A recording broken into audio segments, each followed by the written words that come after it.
Hello everyone, welcome or welcome back to our playthrough of the Great Ace Attorney Resolve. We're just about to start in the third case now, the Return of the Great Departed Soul.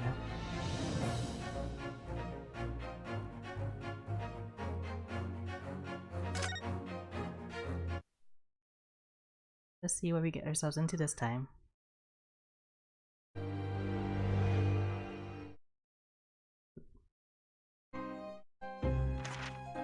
The grand end of the century great exhibition of London. Surely there is not a soul who has failed to hear of it. Wondrous new works of culture and industry from every corner of the globe had converged on Hyde Park, welcoming over 50 million visitors. The last great hurrah of the century. Astonished and delighted people of all nations, and ended on a note of resounding success. But as regards to the terrible catastrophe that occurred during the festivities, very few are aware my friend Mr. Herlock Sholmes had a hand in unraveling the matter. For from the shadows, it was he who earnestly unearthed the facts of the case. And like the centerpiece of the great exhibition, which rose high into the skies of Hyde Park, Sholmes's brilliant deductions, as clear and lofty as the Crystal Tower itself, brought the truth to light.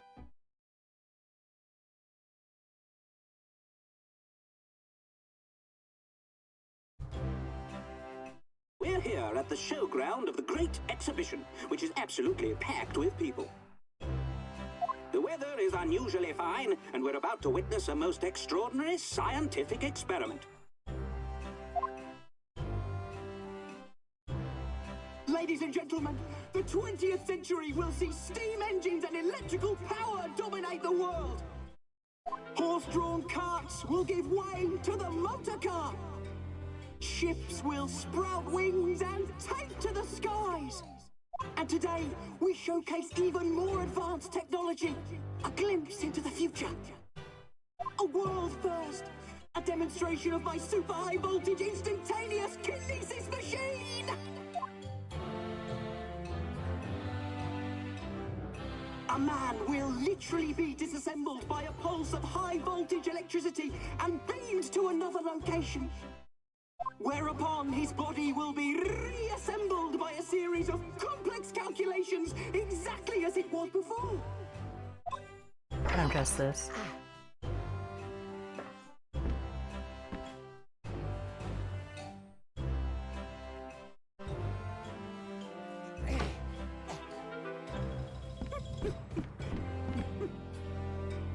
In but a few moments from now, these gentlemen will, in the blink of an eye, complete an incredible journey through the air. To arrive an instant later on the Crystal Tower behind you! This one, yes! Whoa!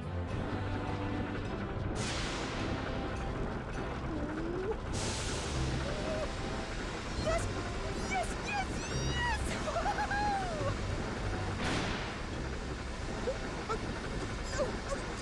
No, please, that's not what I wanted.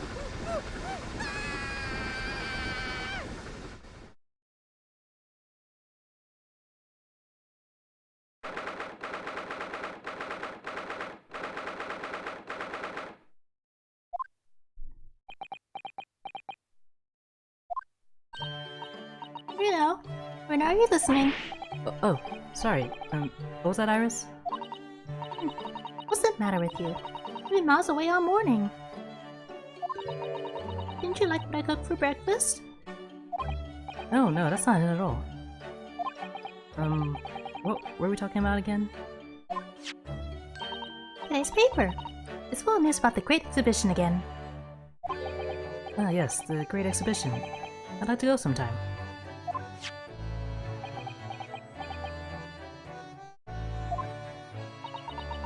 You're really not your usual self today. You seem very down.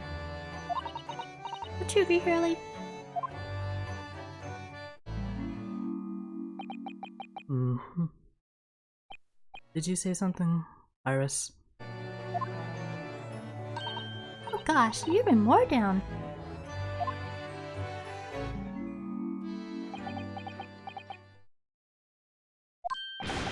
Well, when did you arrive, Mr. Naruhodo? I've been here for about half an hour already. We had breakfast together. What? Why didn't you mention it before?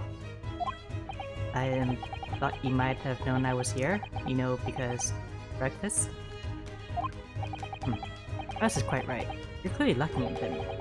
So much so that I didn't notice your presence. Of course, I could deduce the reason perfectly well with some simple observations. What? Let's see. Yes, for example, your tousled hair this morning with odd and woolly spikes. Clearly it can be deduced, therefore, that... let me stop you there, Mr. Sholmes, because I think I can see where this is going. My hair always looks like this. It always has. Ever since we first met, in fact. Oh really? How interesting. It just doesn't look like a haircut as such, I suppose.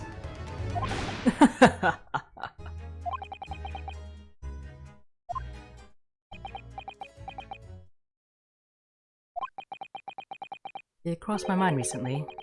That's been 6 months now. 6 months? Since I was forbidden from working in court. So I've been wondering how much longer I'm going to be banned. Oh. Well, that would explain why you seem rather glum. Don't you agree, Hurley? How have you been paying the bills?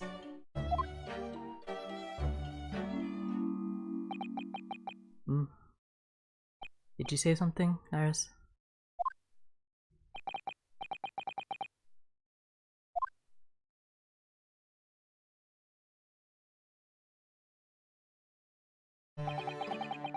What's the matter with Mr. Sholmes today?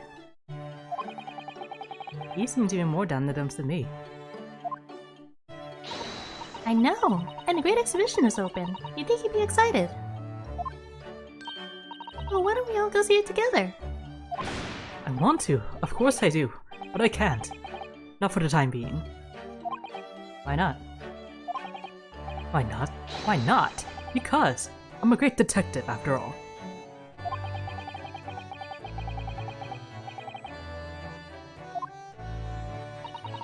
I don't remember hearing that you're working on a case, Hurley.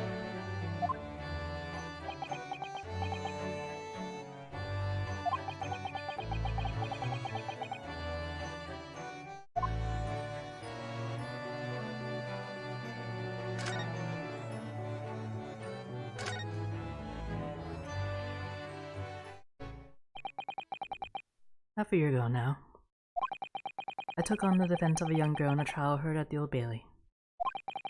What at first seemed like a simple case of murder that took place at a London pawnbrokery turned out to be one part of a much more far-reaching plot that involved the British government. During the course of the trial, it was found that I made an unavoidable, yet at the same time unforgivable mistake.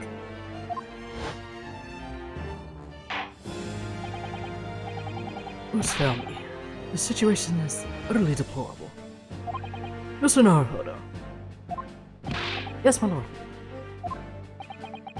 I will decide upon your fate following the conclusion of this trial. Of course, my lord.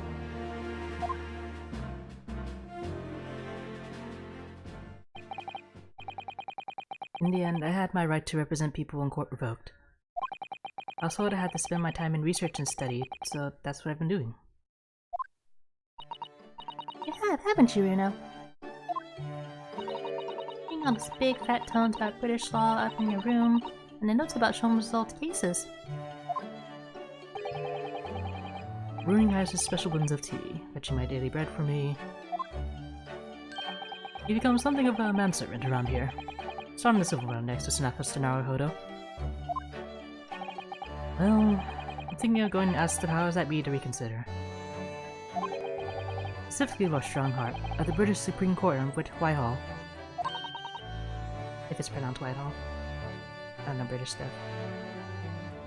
Lord Strongheart? The delightful Lord Chief Justice. Not my favorite fellow. He's not mine either. He's the man I have to talk to.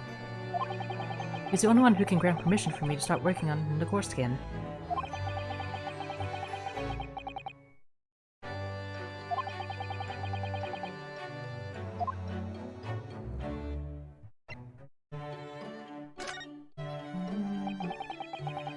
The whole of London has been swept up in this great exhibition, hasn't it?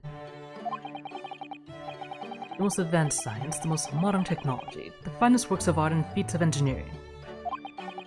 For the next 6 months, our capital will be showcasing these things, and the world will be watching. Well, do you know what I like to do? I like to look down on London from one of those lovely balloons. Look down on? Do you mean those things? Why? Yes, of course. They fly high in the sky and don't even need wings to do it. All you need is hot air. But how? How does hot air have anything to do with flying? It makes no sense. I can't understand it at all. I'm sure of a lot of new scientific discoveries. Most people can't understand them at first. But in 100 years' time, all these things will just be common knowledge. I suppose they might be. Mind you, some of the science being demonstrated seems very questionable. Something went wrong on the open experimentation stage yesterday, apparently. There's a huge explosion. So I wish I'd seen it, though. I'd love to see how bad some of these scam experiments really are.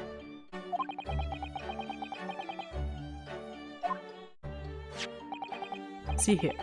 Every page of this paper carries some article or other about the Great Exhibition. But the brighter things shine, the darker the shadows that are cast behind them. Personally, I find myself drawn to the darkness, to the impenetrable. That is my proper atmosphere.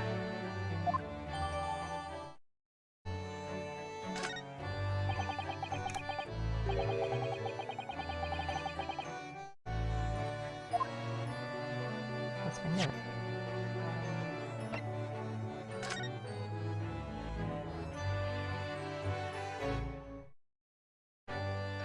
What is this?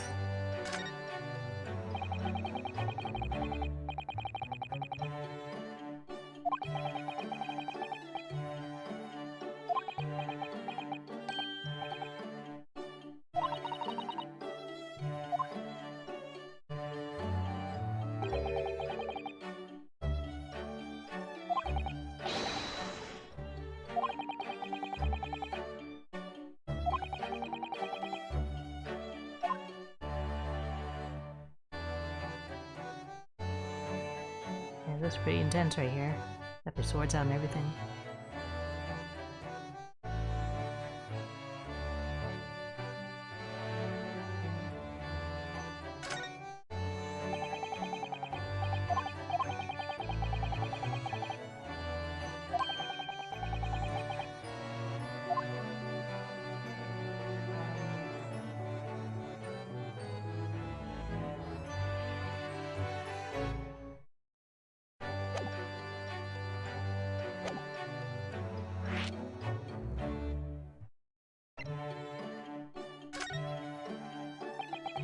I'm investigating a particularly tricky case at the moment, Mr. Sholmes.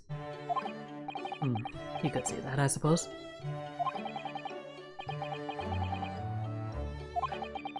What sort of cases? Shh. Quiet, Mr. Naruto. We must not discuss it here. You never know who might be listening. You're acting very strangely, Hurley. What do you mean, Iris? Well, usually... the more mysterious and complicated the case is, the better Hurley's mood. Huh. Is it really a case that's bothering you? Iris, please. You mustn't exercise your astute powers of observation and deduction on me without invitation. Remember what I always say. Put yourself in the shoes of the individual about whom you're making deductions. You say that, do you? You, Mr. Sholmes? Never mind. Once I've had a cup of tea, I must make my way at once to the crime scene.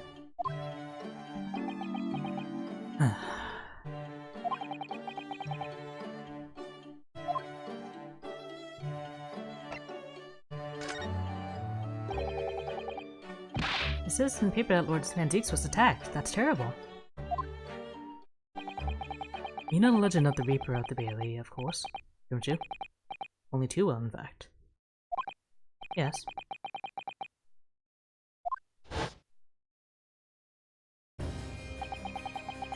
They say that if the Reaper is the prosecutor in the case, there's no salvation for whoever's in the dock. Even if the defendant is found not guilty. Once the Reaper has someone in his sights, one way or another, that person's time left on this earth will be short. And then to find his rogues always find ways around the law. They'll stop at nothing to secure an acquittal in trial. Falsifying evidence, paying sham witnesses, threatening jurors, bribing judges. But even such devious tactics as these cannot save them from the hands of the Reaper. As you've experienced yourself, haven't you, Mr. Naruto? Yes, I've seen the Reaper's retribution at work. Many of these criminal rogues are reckless and quite unafraid to die. If a leader among their fraternity is seen to have been taken by the Reaper, retaliation like this does occur. Really, the capital has a never-ending supply of such scoundrels. So, do you mean Lord Van Zeeks has been attacked like this before? This isn't the first time? He's quite an accomplished combatant, you know. He doesn't take these attacks lying down. Although, it seems that his assailants were armed with guns this time. Oh my goodness, is he alright then? Is Lord Van Zeeks hurt? My dear fellow, how on earth would I know? Well, in the article here it says, as to what of Lord Van Zeeks and his condition, all will be revealed in tomorrow's morning edition. Huh, I see. Well, we shall have to be patient then. No, I can't wait until tomorrow. In that case, you shall have to inquire with somebody in the know. But who?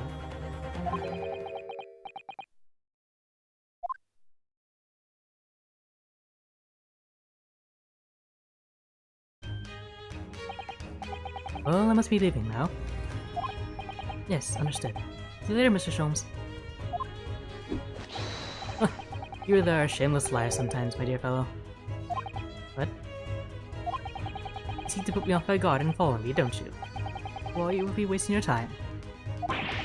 Thought that crossed my mind.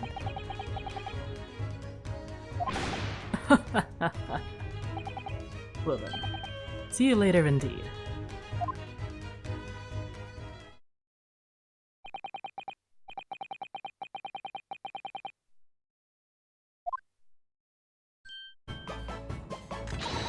Alright then, Rita, let's get going. Oh, Iris, what are you wearing? I'm gonna change to go to the great exhibition. You are going to take me. What? I was just about to go to the Supreme Court. Oh, that sounds fun too. You're gonna take me there then. Alright, fine. Just lower the weapon, would you? Of course. And after the Supreme Court, then we'll go to see the great exhibition.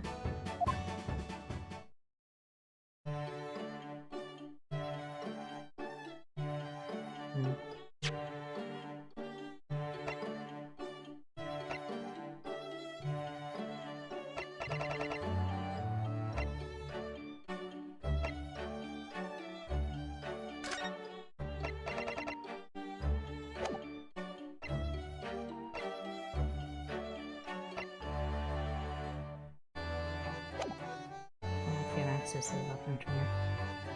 Anyway.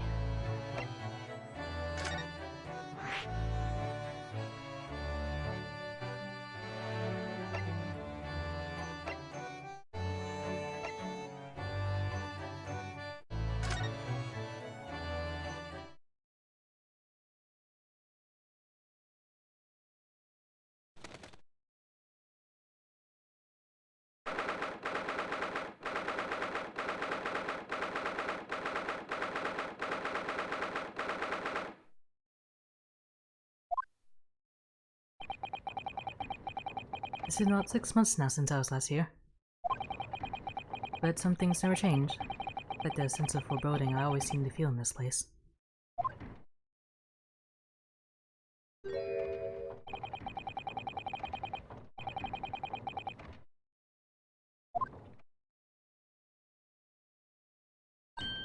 Oh, I love this place. I always find so many interesting books here.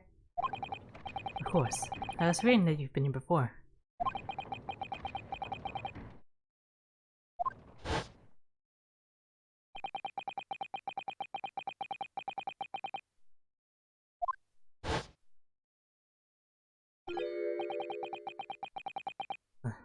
I understand you wish to speak with me. Oh, Lord Strongheart. I trust you've been keeping well? Let's see. Since you arrived and requested an audience, it's been 4 hours, 32 minutes, and 26 seconds. I have kept you waiting a while. My apologies. Oh, no, not at all. I like nothing more than standing around staring into space. Good to know.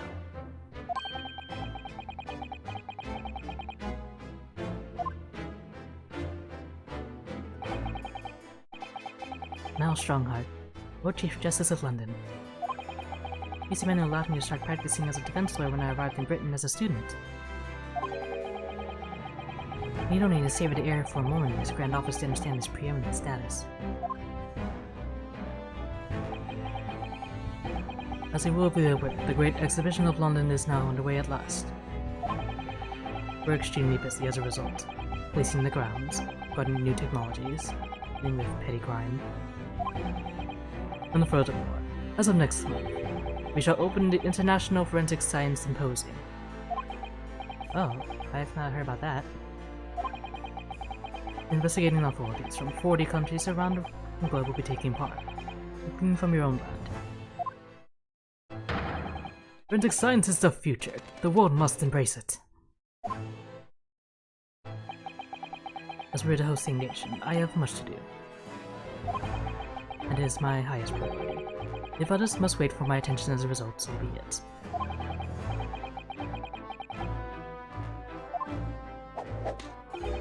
So, you wish to consult with me?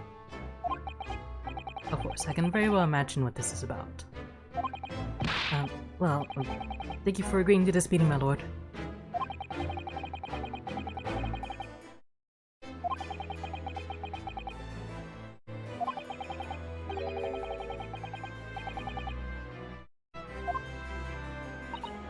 You know, just take a deep breath and come out with it.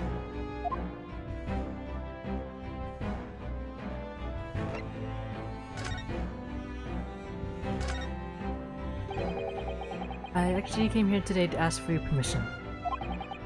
Go on. 6 months ago, my right to work in court as a lawyer was revoked and I was told to spend my time studying. Obviously, I'm very sorry for what happened. But the thing is, it made me understand what it really means to defend somebody under the rules of a foreign justice system. And I desperately want to have another go. Please, permit me to enter the courtroom again.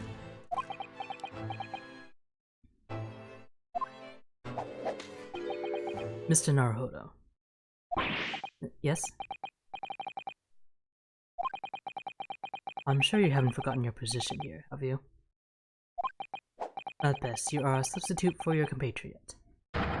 This was never your intended role.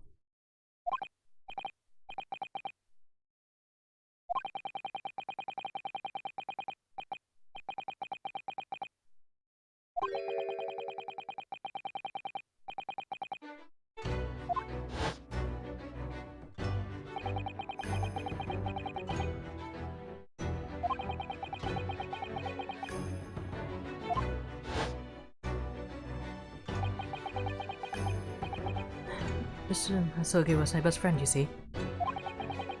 That's why I can't leave it unfinished. I have to fulfill his calling for him. His calling, say. Has it never occurred to you that perhaps you know nothing of his true calling? Sorry? The mission with which that young law student was charged. What do you suppose it really was? What do you mean?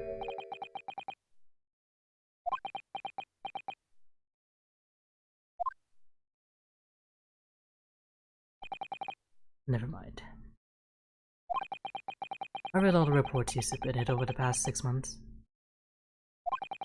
It's clear to me that you regret your actions and have been studiously obeying your revised instructions. Do you mean?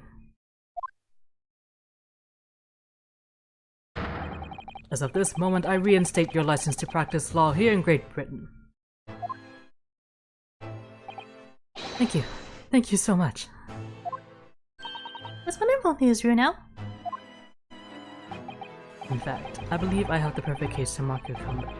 A curious affair. You'll consider it, I hope. Of course. Please, tell me more.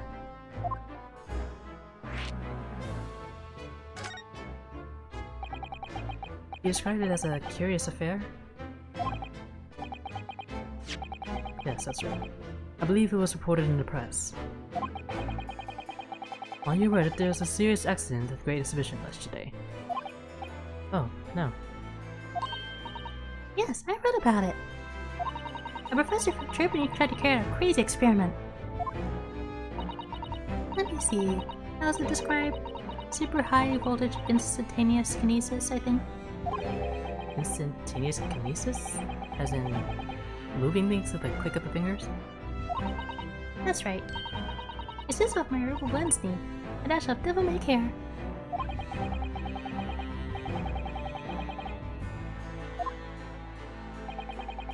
It's an unfortunate business. A large explosion engulfed the public experimentation stage and a man lost his life. A certain Mr. Odiasman, an investor and a well-known figure in society.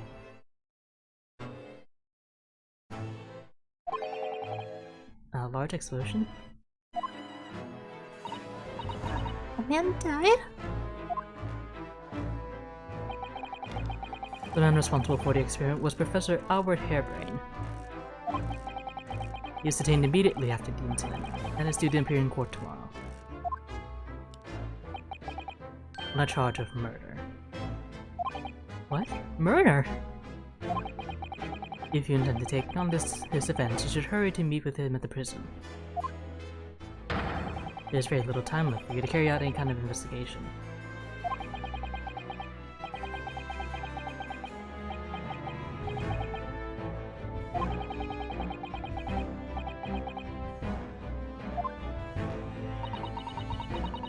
You should go to the prison straight away then, and try to meet with this German professor, don't you think? Definitely. Ah, yes. One more thing about the case.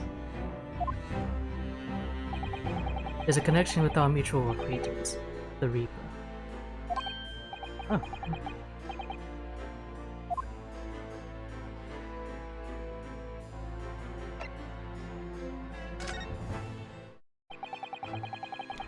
All sorts of conferences have been taking place around the world to coincide with the Great Exhibition. Next month, the largest and most important of them of all will take place at last. The International Forensic Science Symposium. It does seem as though criminal investigation needs to embrace scientific methods, doesn't it? Exactly.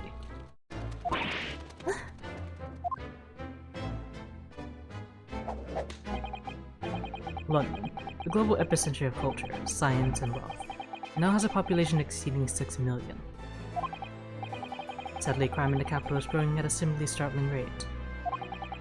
It is imperative that we use the latest scientific methods to investigate and resolve cases as efficiently as possible. It is what's known as forensic science, isn't it? Exactly. The future of policing.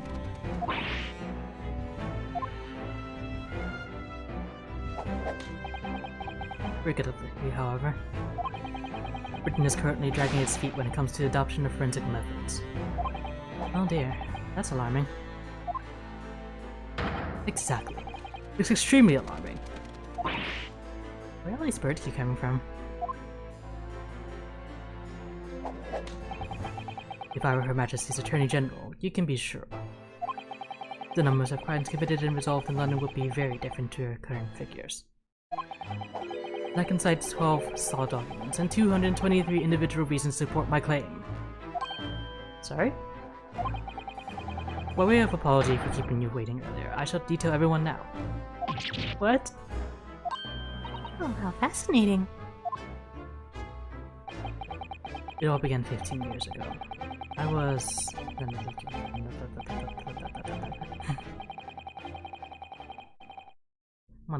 monologue.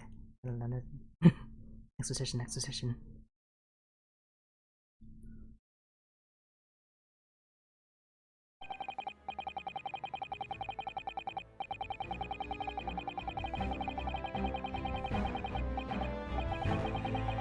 And that more or less sums up my feelings on the matter, in the simplest of terms, of course. Essentially, to formally establish a forensic investigation division within Scotland Yard. That is my mission. Oh, right. Yes, that's wonderful. Exactly. Wonderful is precisely what it will be.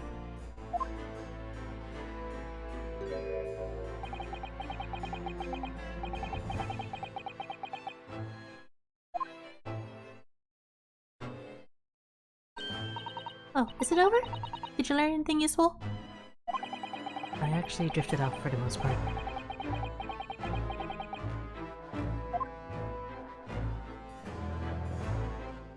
Anyway.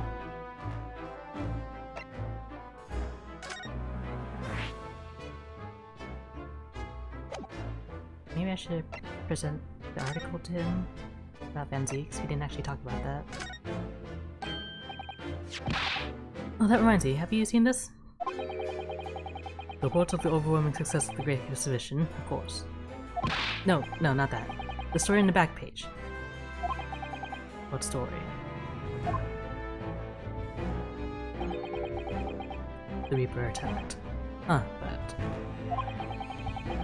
You've enjoyed some victories in court against my #1 prosecutor, have you not? Poor Mr. Reaper. What happened to him? He wasn't killed, was he? There's no need for concern. Lord Van Zeeks will not be easily dispatched, I assure you. Can you tell us what happened? I'd really love to know. Very well. If it interests you.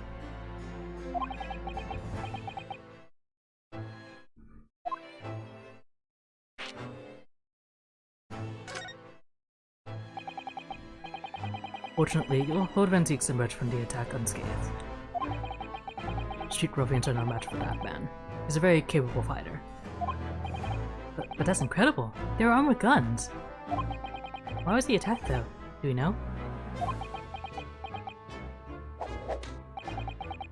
It's related to events that occurred a month ago.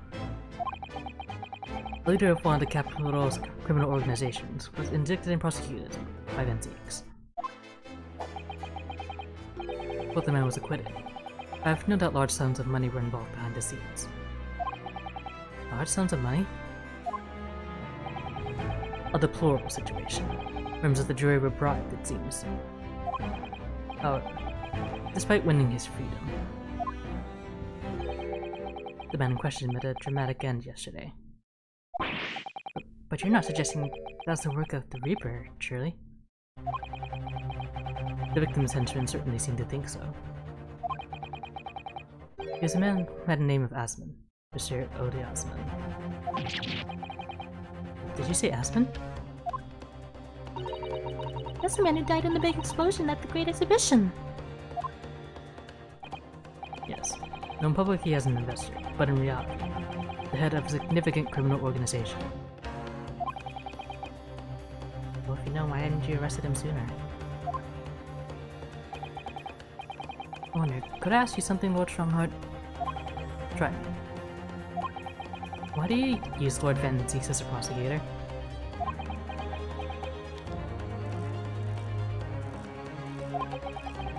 All the criminals who manage to get out in court then meet with mysterious ends outside the courtroom.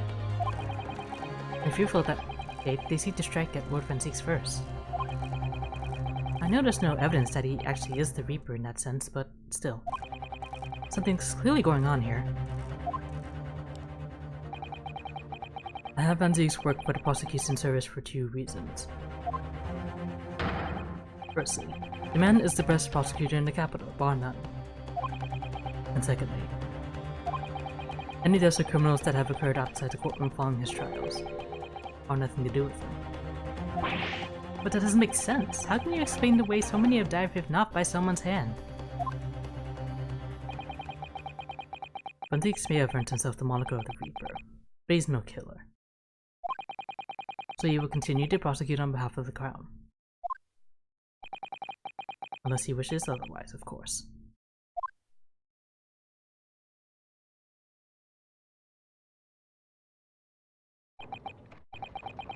Well, I must be leaving for my next engagement. I'm already 11 hours and 16 minutes late. My colleagues may be starting to fidget. 11 hours late? That's quite something. The meeting had already started when I arrived back here for this engagement with you. Though lateness was inevitable, time stops for no man.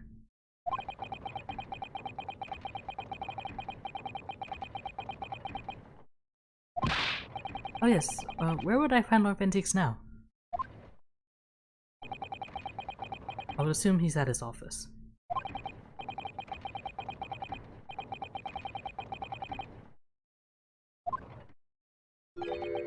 Away with you now. I'm leaving Professor Harebrain's defense entirely in your hands. Of course, yes. Thank you very much, my lord.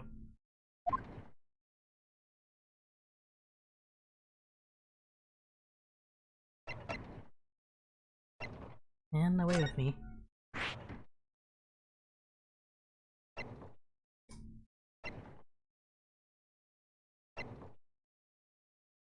I guess I'll go to the prison first.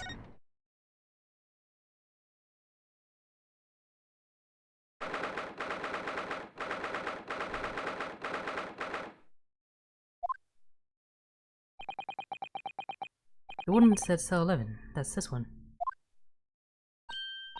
Oh, there's someone curled up in the ball in the back of the corner. Look.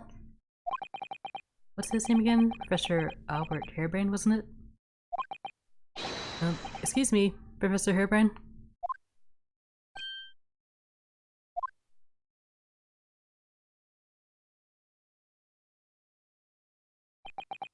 Who are you?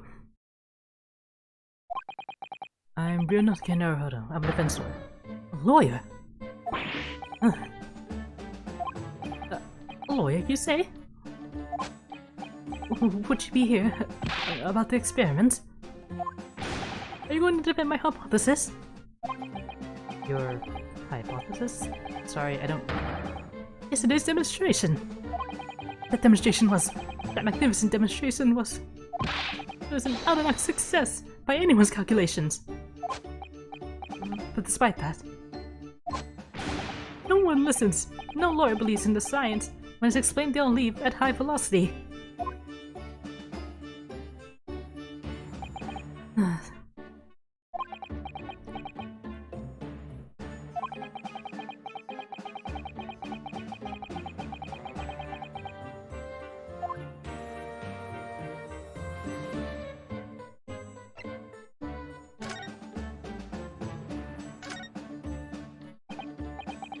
You mentioned the demonstration yesterday. The papers have called it a spectacular failure. After all, man died in an explosion, didn't he?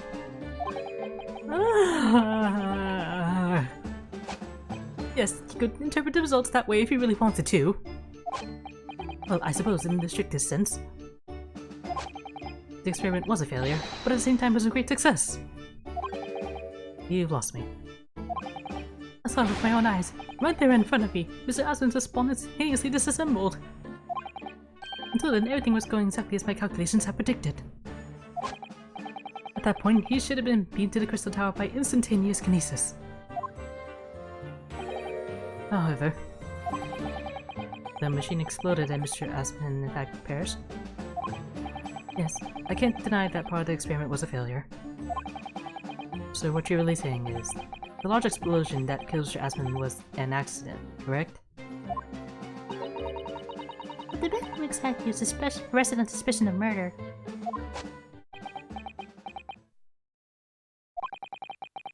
was responsible for a man's death.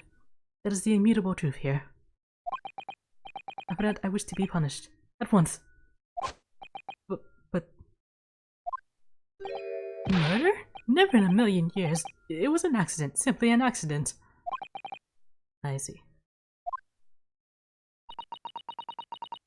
Mary and I were talking this morning, you know.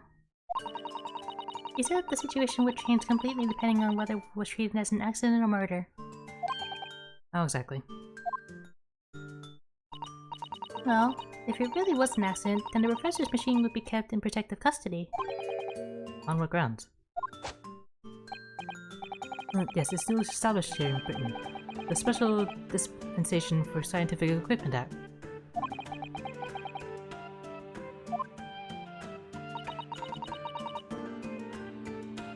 But if this case is treated as murder, then I'll say My machine was the murder weapon, and they'll be able to pour over it as much as they like.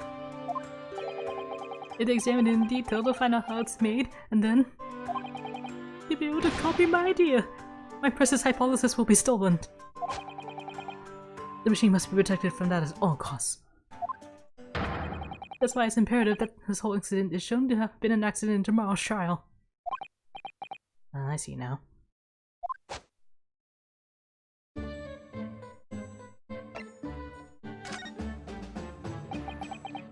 So in short, there was a terrible accident at the Great Exhibition Showground yesterday. Yes, or rather no, that wasn't the details. Strictly speaking, there was a terrible explosion.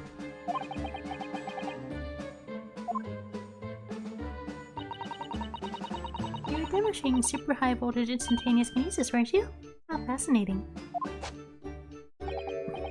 Humans, like all matter, are made up of particles that are held together by electrical bonds. So it must be possible using a sufficiently high voltage to break those bonds and move the particles through space. That's in a nutshell. That's my idea, you see? That's my amazing hypothesis! Gosh, that's unimaginably high-level science. Oh, but dare to imagine it. Dare to dream of such incredible technology. Just think, one moment I could be here in this cell, and the next, I could be at the Great Exhibition again. Well, yes, that would be incredible. And the next, in a mere blink of an eye, I could be at a great Parisian theater, say. The possibilities are endless. The whole of our vast planet would be within reach.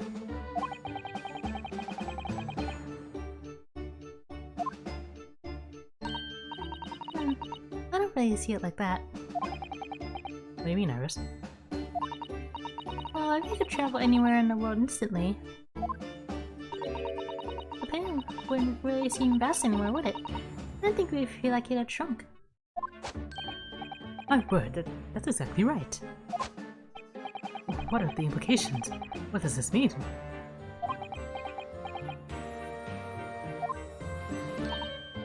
Oops, that got Professor Bunnybrain really worried by the look of it.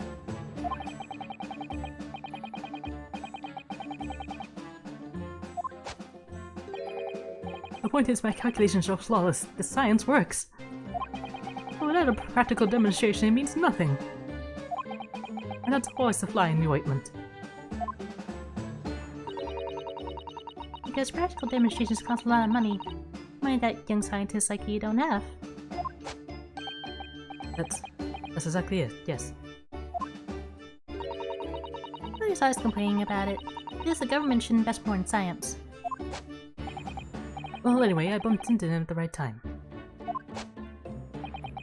I met the well-known investor, Mr. Asman. The victim who died in yesterday's terrible accident, you mean?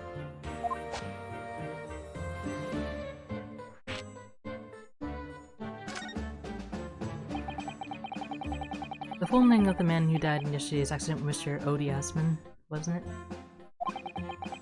What exactly was your relationship with the man? He first visited me in my laboratory in Germany a year ago now. He said he wanted to invest in my immaculate hypothesis. I thank my lucky stars.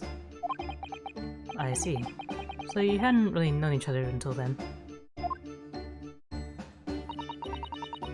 Made for scientific research. I'm so envious. As far as I was concerned, the man was an angel.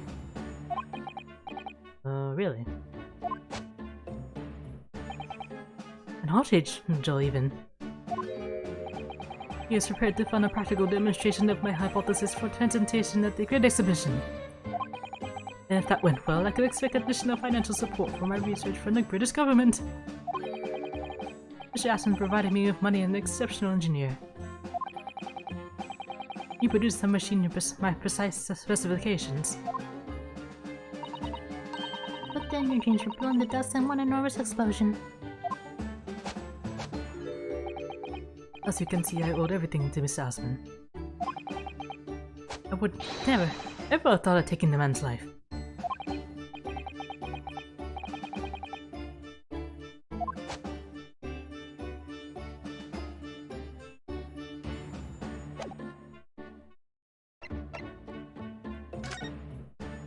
Did I ask him about this?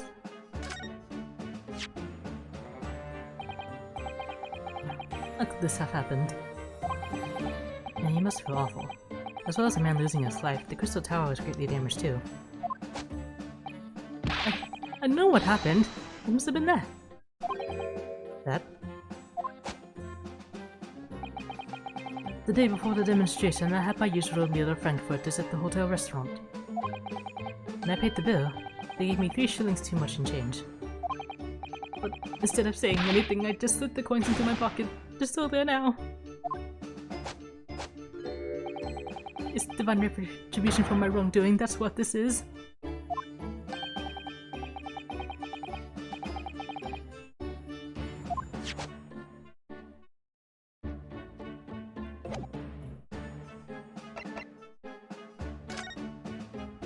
I think that's how we're getting out of this.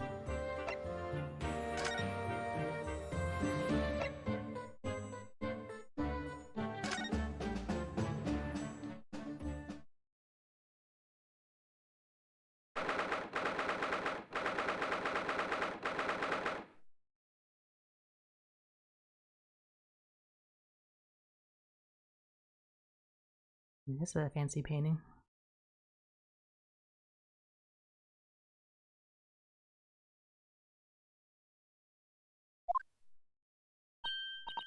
Ooh, so this is the legendary Reaper's office? Yes, it appears so. Sends a chill down your spine, doesn't it? What an amazingly deathly atmosphere. Oh, was that?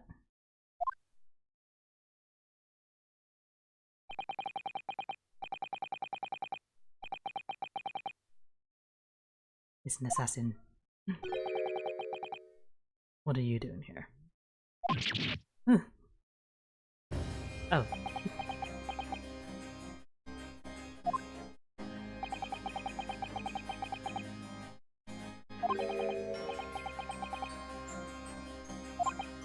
Oh, I'm glad to see you're well.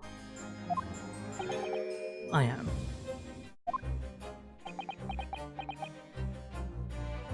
So, is the person over by the wall being punished for something or other? No punishment was taking place here. Oh. That's my apprentice. And he's sitting there of his own free will. I didn't know you had an apprentice.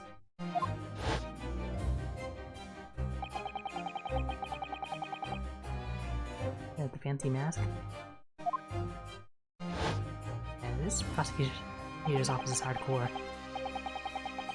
He's very able in combat. A requisite skill for anyone under my tutelage. Are you referring to the attack on the Reaper that was reported in the papers? The Reaper? I'd be interested to know the Reaper's true identity myself. Assuming that it is such a fabled fiend generally inhabits our great courtrooms.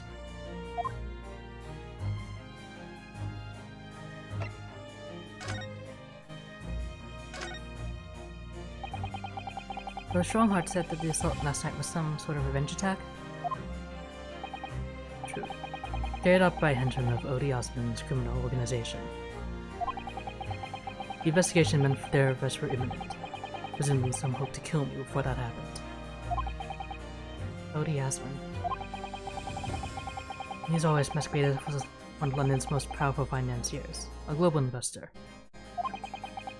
but his enormous wealth came to him by underhand means via his criminal activities. And he used that money to buy himself a verdict of not guilty when he found himself in court, didn't he? Being prosecuted by you, Mr. Reaper. But the man got his comeuppance in the end. Isn't he, in fact? In extraordinary circumstances. It's the most unusual case of death. I know about that.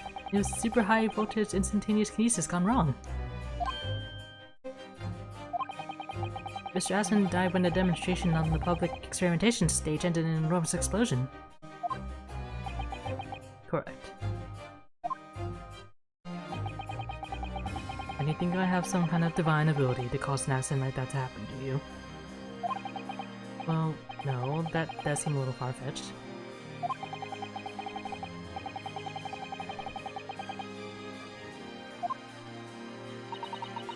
It's strange how this has worked out, isn't it, Bruno? I mean, what with you taking on the professor's defense for her trial tomorrow? You're gonna be defending him. Oh, yes, that's right. Though I barely know the man saying it, to be honest. Albert. Albert Harebrain. That's right. Do you know him by any chance? Of course. He's a contemporary of mine. We were at university together. You're... What?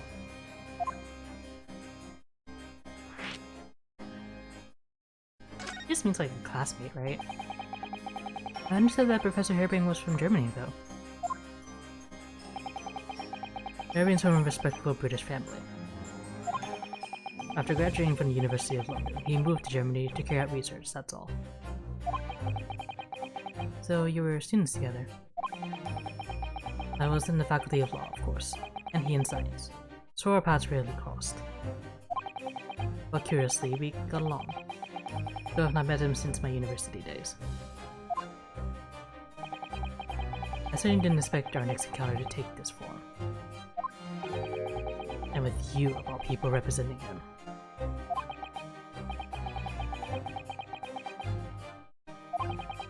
He's actually been charged with murder, it seems. Yes, I know. Because the prosecution will be handled by me. By you? But you made it sound as if you and the professor have been friends. We are friends, it's true. Then why would you do this?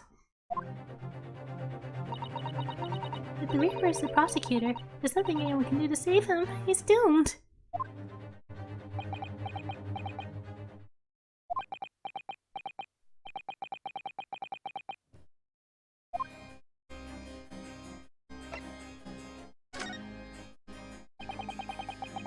What do you mean by what you said before? If you'd like to know the Reaper's true identity, does that mean... I'm a crown prosecutor and immortal like any other. I'm no demigod. But they've all died, haven't they? The people you prosecuted, I mean. Whether or not the trial ended in a conviction or an acquittal. Those who prosecute are the vilest wretches of our society. People who without question deserve to be found guilty. The world is a better place without them. But... that's not true of Mr. Natsume, for example. He wasn't a vile wretch at all. Nor was Jenny. In fact, she's ever so hardworking now.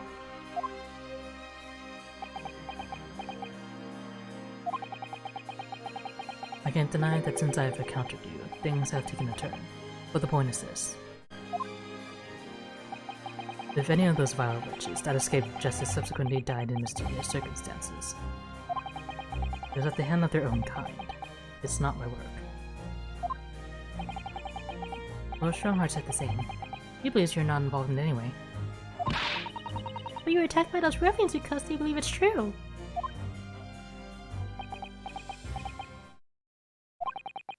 The fact is, since people started to call me the Reaper of the Bailey,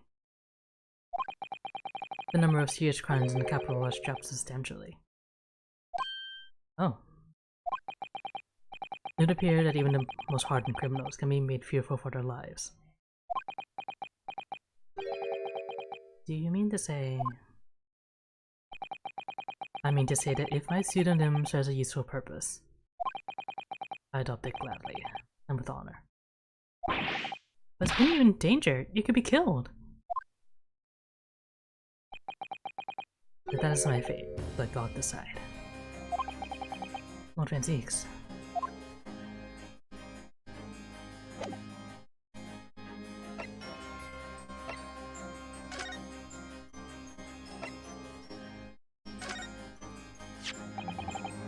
Lord Antiques, about the article in this paper. Ah, yes, it seemed there was a reporter nearby when that little skirmish took place. I had no idea I'd been photographed. It was careless of me. What a dynamic shot, too. Looks like it was taken after the people who were detected and ran away, though. Rest assured, the police have already apprehended every last one of them. But there's someone else fighting alongside you, it seems. I think it's the same man who's sitting over there as we speak, isn't it? As I mentioned already, he's my apprentice. Perhaps you could tell us a little more about him?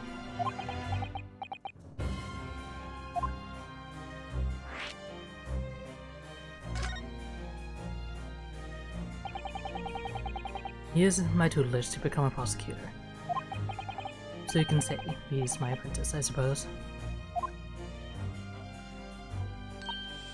Like you ordered early then, Bruno.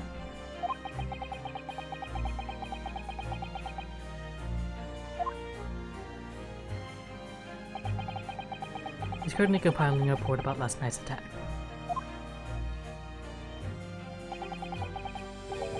He looks like he's wearing some kind of mask. Almost strung hard to orders. Nobody knows the man's face, or indeed his identity. But why would you agree to take on such a clearly suspicious individual? Lord Strongheart orders again. He's not one for meaningless follies. There will be a good reason for his actions. I hope you're right.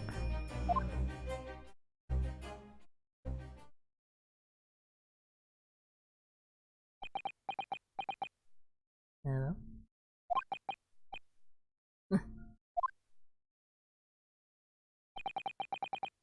The task is complete? Good. In that case, you can collate all the briefs.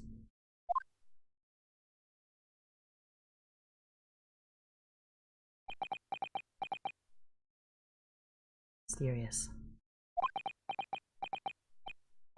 Nice to meet you.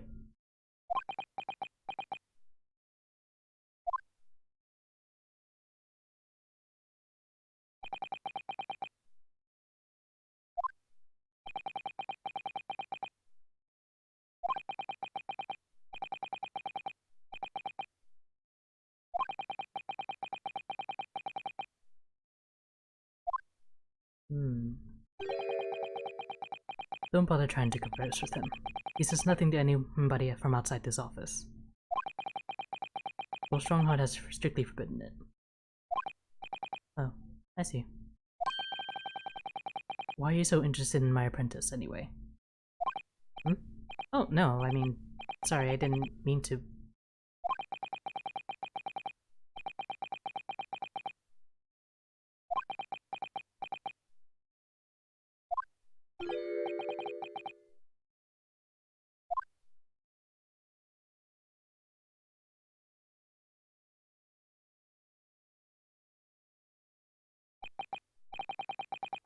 Oh, yes, there's something I've been meaning to ask you. Oh, what's that? That Nipponese man.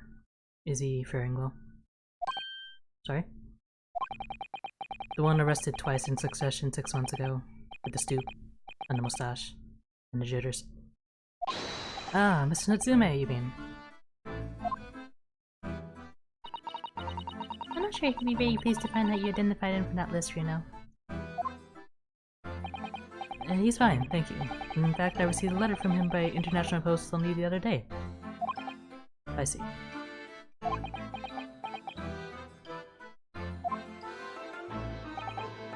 Well, I think we can end our discussion there, don't you?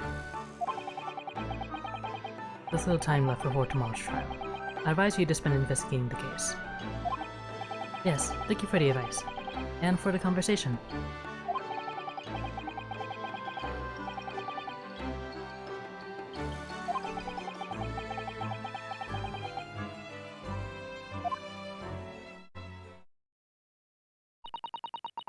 I never imagined that Mr. Reaper would be friends with a mad scientist, did you? That's a turn up for the books.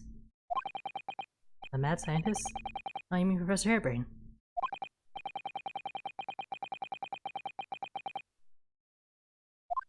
Okay, you're gonna go there next. But before that, can I look around your office? Pretty cool.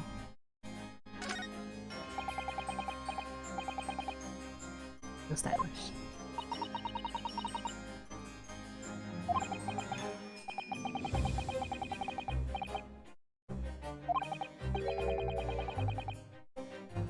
Are you?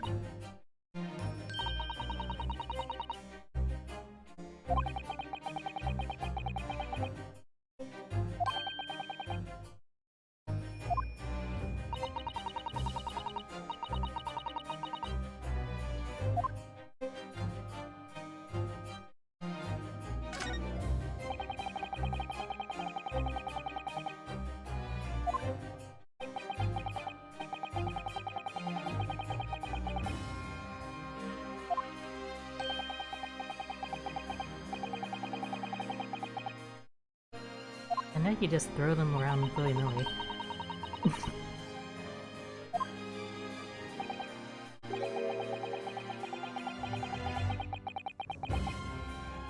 Excuse you.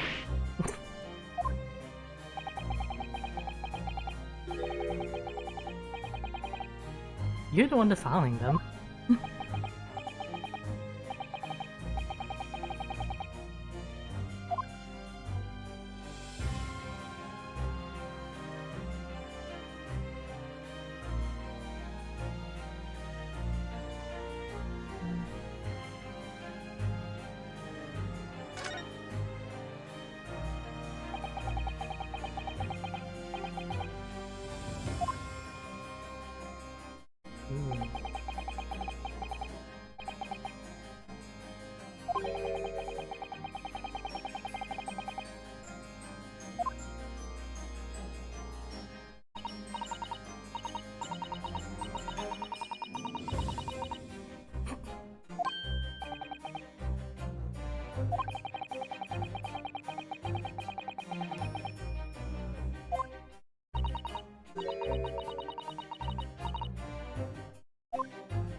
Enter. Okay.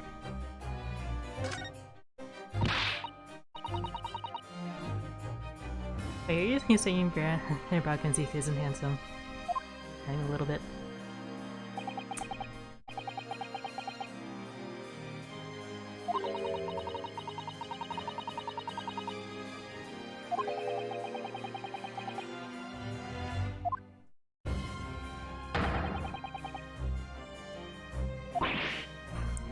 He'll saying shit when he's right here.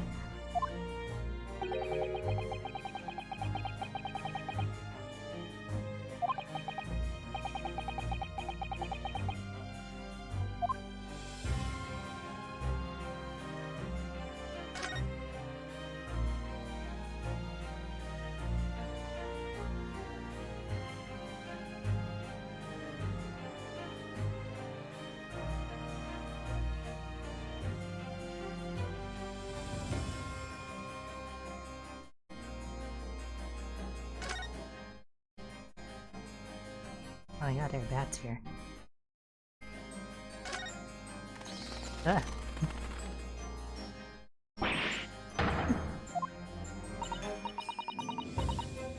familiars.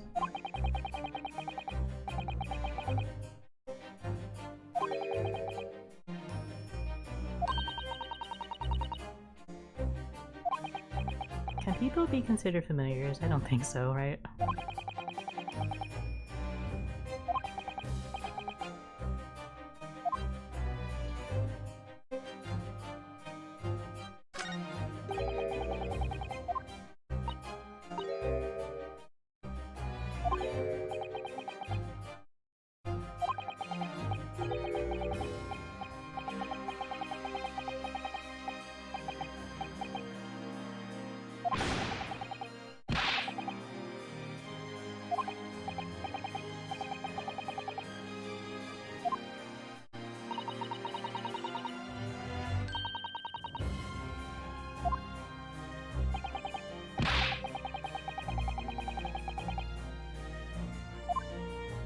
The man has a point.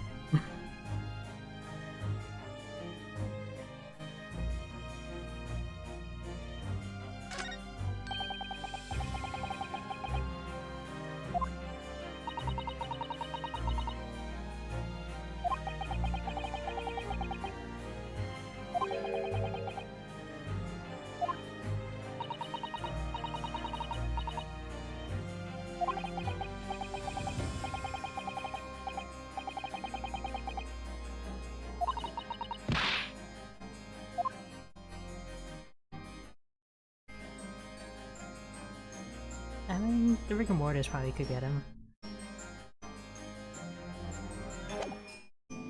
Anyway, we should go.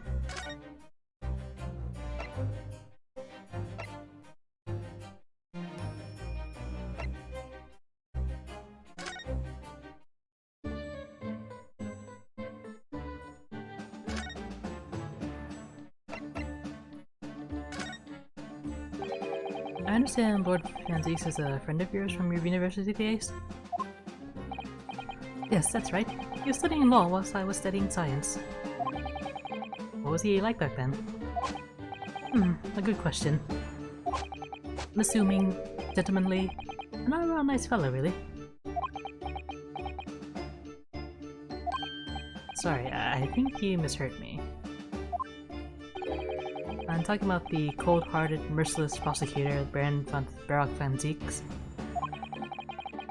What was he like when he was at university? That's a leading question, Bruno.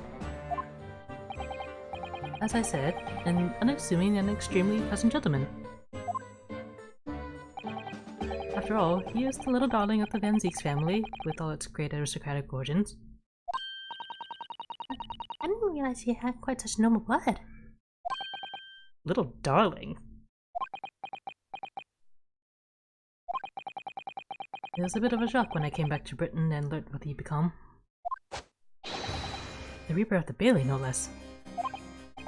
Yes, that's right. I did hear, though, that there was a very big event in his life that completely changed him after graduation. Really? What sort of event?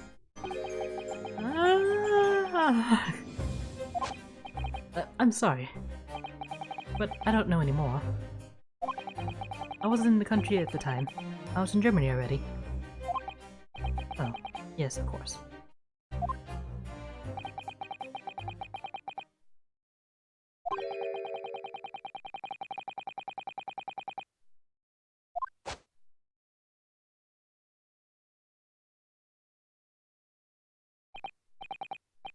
So, Professor, let me just make sure, absolutely sure I've understood you properly. The huge explosion that occurred yesterday, that was an accident, you're saying? You had no intent to harm the victim, who was in fact the sole investor in your work. Is that correct? As correct as to swear this for. I swear it. Yes, it's true that the man perished in the machine of my invention. So note that I'm far from blameless in all this. But still, I would never use my discoveries, my inventions to take a person's life, not a centillion years. I'm a man of science, that's all I know. You have to believe me, please. Do you believe me? Do you believe in my hypothesis? Science is the pursuit of truth, you know. I've always believed that, all my life.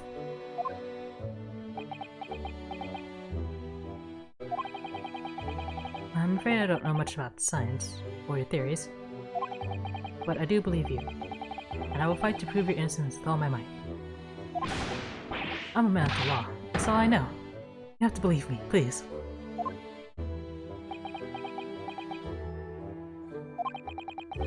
When I went to live in Germany after I graduated, I learned something very important. Nationality, class, lineage, none of that matters. As long as you try your hardest, you can achieve anything. Thank you for that, Professor. And thank you in advance for defending me tomorrow in court. Alright, Runo. It's time. Time to visit the Great Exhibition. Sorry? Well, that's where the incident happened, isn't it? Yes, I suppose that's true.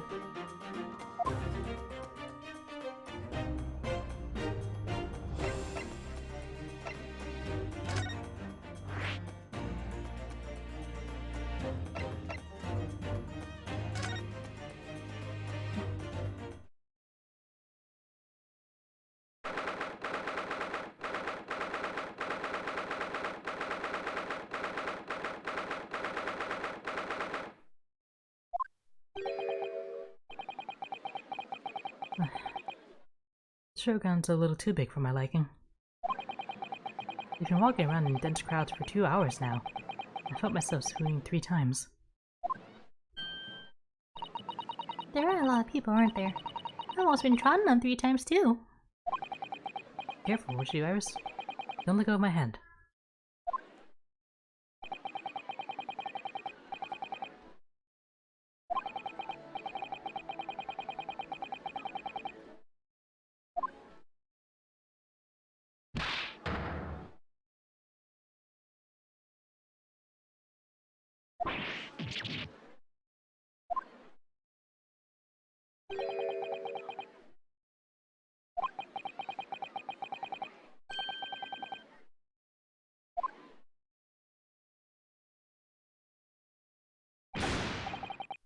Why the hell did you get this time? I'm one here, I'll arrest you in a minute.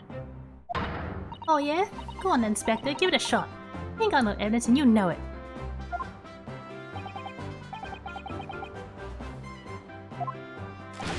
You good. And cheeky little mouth on you, young lady. The 9 says will teach you some manners. Just try it, I dare you. You want a bag of chips run down your throat.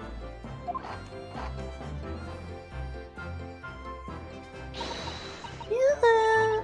Jesse! What are you doing out there?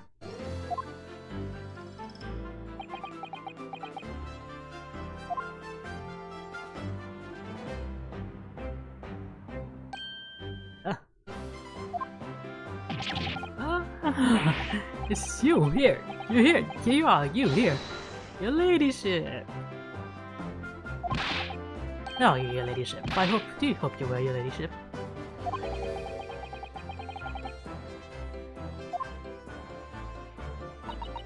I'm not well at all. It's far too busy everywhere. I wanted to ride in a balloon, but there's a 3-hour queue. Unbelievable. I'll go have a... I'll go and have a word for you at once, your ladyship. You'll be flying as far as I can in no time once I pull some strings for you. Tobias Gregson, an inspector at Scotland Yard. Until recently, he was suspended from duty, but it would appear he's back in action now. He's actually quite well known, appearing as he does in The Adventures of Sherlock Holmes. And for that reason, he can't say a word wrong to the story's author, Iris.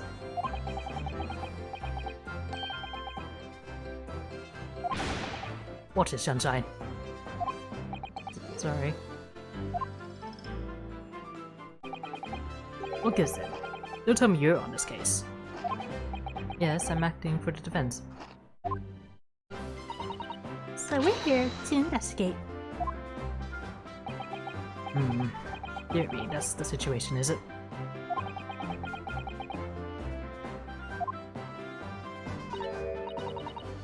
Easy 5 bob. Is that all you got? You're a lawyer, ain't you? You can stand to carry a bit more copper around in your pockets, Mr. Naruto. That's my last bit of spending money, that is. You can't have it back, but to charge it for all the bother people. This is Gina Lestrade, pickpocket or diver, born and bred in the East End of London. In the case that led to my own suspension 6 months ago, this is the young girl I was defending in court. What's your problem, Mayoto? Diver? Pickpocket? What's the dumb thing calling? Got a baggage ran down your throat and all, do you? I thought you were proud to be a diver, Gina. Also, did I say that out loud? You were just arguing with Inspector Rickson about it, weren't you? I'd assume you'd been up to your usual tricks here at the showground. Hey, don't wait to talk to a lady, Odo. After a long time, people can change. I'm an apprentice now. Learning to be a Scotland Yard detective. But you have to call me what everyone else does. It's Inspector Lestrade now. Inspector?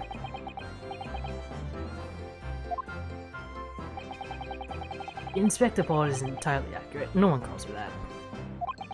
For what it's worth, anyway. Investigating is off the cards for all of us. What's that supposed to mean? Right, well, I'll be back up top. You hold the fort down here, alright? Right, sir.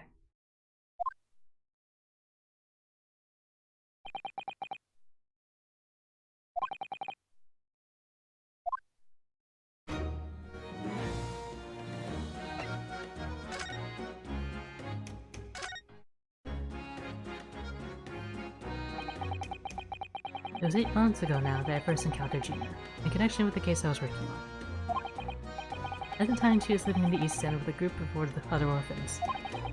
She had all of them survived a pickpocketing, but then she got embroiled in a murder. I had a lot of time to think in prison. I realized I couldn't go on like I was. The diamond weren't working out. I was so pleased to hear it, Jenny. Well done. So, you went from being a pickpocket to a detective? You got it. Good, innit? Inspector Lestrade. Sounds like something out of a book, eh?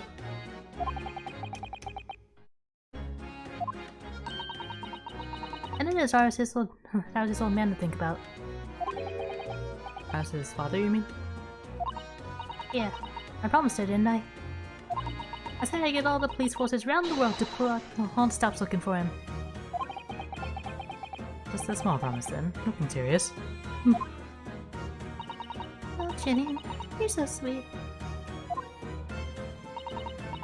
So anyway, that's how come I had to go for the test for Scotland Yard. Only trouble is, I don't read so well, do I? Just a small problem, nothing serious. And that's when Hurley approached Grexie and asked for help.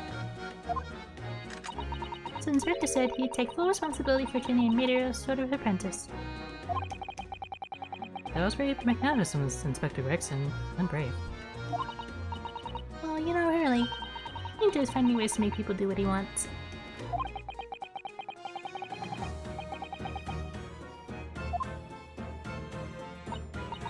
So, the long and the short of it is, if you have questions about the case, you can ask Inspector Lestrade. Right then, Inspector.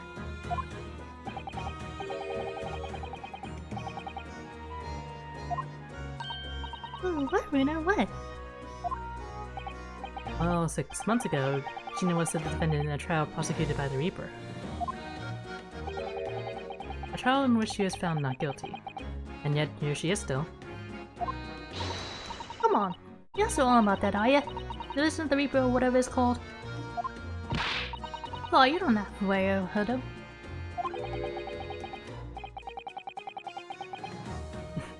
If I didn't have her, there probably wouldn't be a whole lot of you left.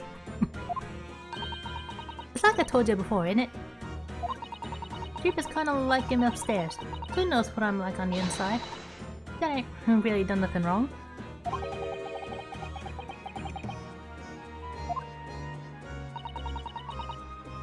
Professor Natsumi in Japan. He's perfectly fine, isn't he? Well, that's true. Perhaps the Reaper is more discerning than I thought. Exactly. So I ain't worried, I'm totally fine.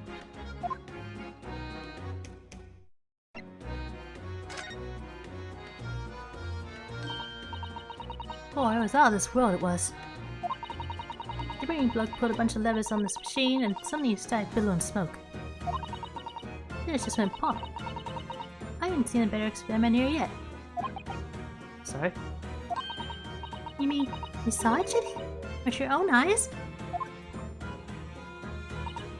Yeah, of course.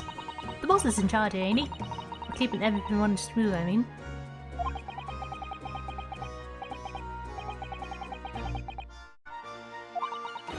So all I have to say is that I'm on duty and I can do whatever I want to. Get this! I was looking at one of them flying balloons when it happened, watching it from above.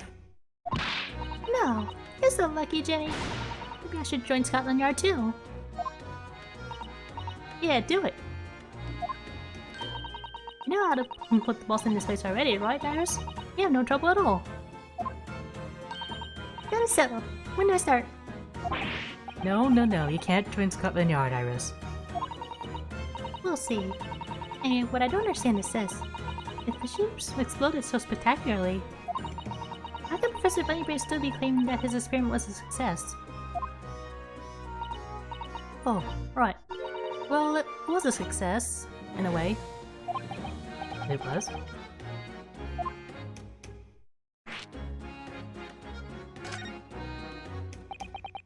Surely after the whole machine blew up, no one could call the experiment a success.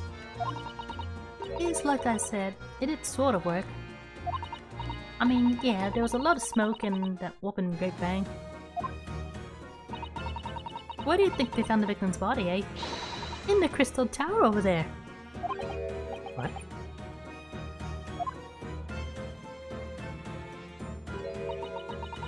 You can see for yourself, can't you? Up there above the scaffold. Oh, are all the glasses broken, you mean? Yeah, the cage what the victim got in to start with. But it did get beamed through the air or whatever and landed all the way over there. So, you see? It kinda worked, didn't it? What? I mean, I don't get the ins and outs of it, but anything's possible, right? For science. Oh, I tell you what.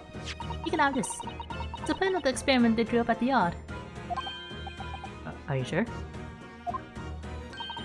Yeah, go on. I had 3 bubble fair before, so fair's fair.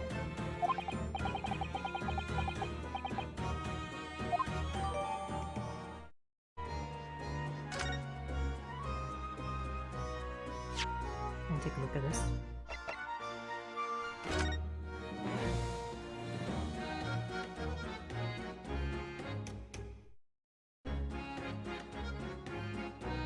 So it started here. You notice looking from up here, one of these balloons. And then up in the tower? Right here, I guess.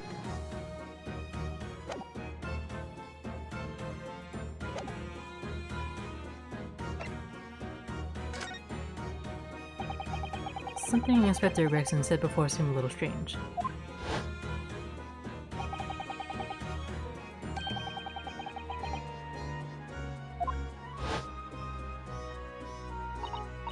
Yes, naughty old Grexy ran off after that without explaining himself. Alright, that.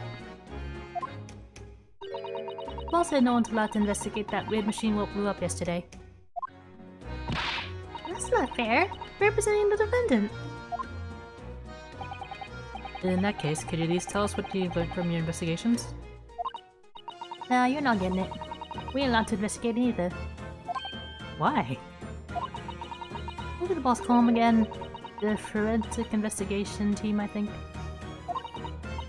Anyway, apart from them lot, no one's allowed to lay a finger on the scene. Bit funny, innit? So even Scotland Yard detectives can investigate? Because I've never heard something like that before. I thought I'd go out again there in the quiet though, but the boss caught me at it. You probably hadn't given me an earful about it before from down here, didn't you? It's not not blatant fair. I think you're giving it as much of an earful back as I remember it. Yeah, well, sometimes I think it's all them chits what make them so stubborn. See something, Moto. Go on, see if you can get through it then.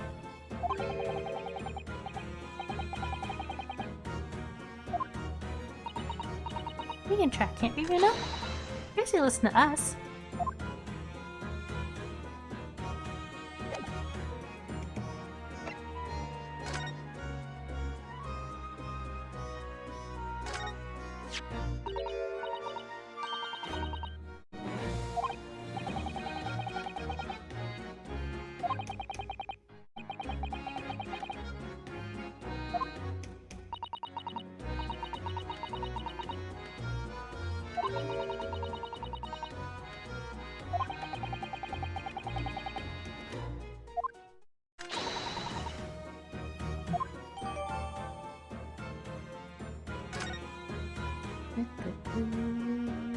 What is that?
It's got some kind of honey handle.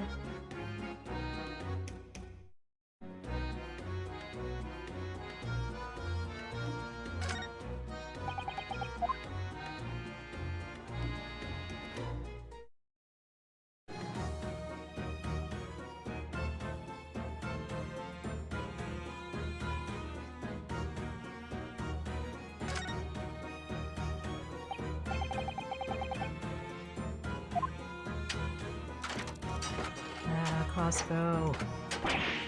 Yes.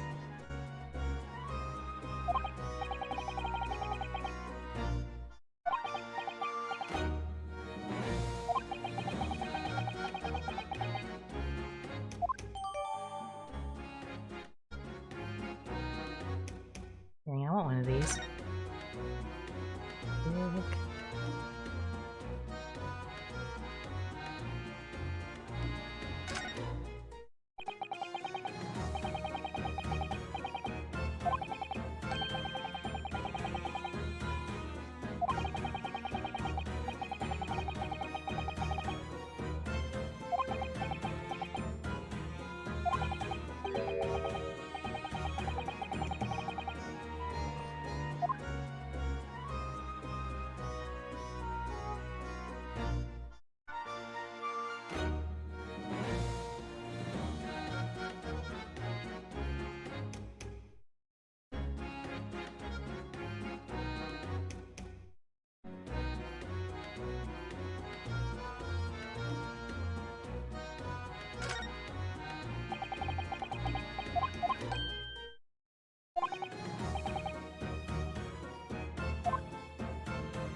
You're not gonna say anything, Iris?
Maybe that's like 3 stories about.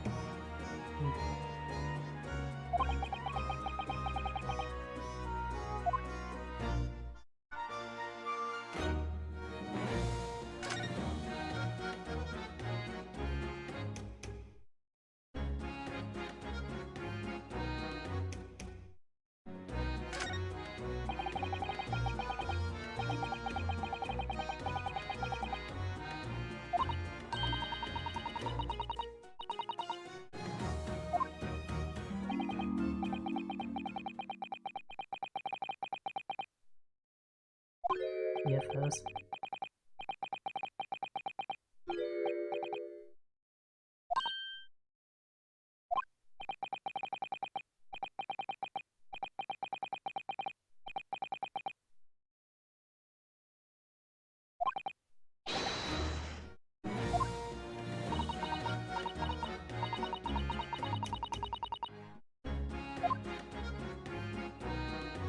Aliens. The aliens did it, Reno.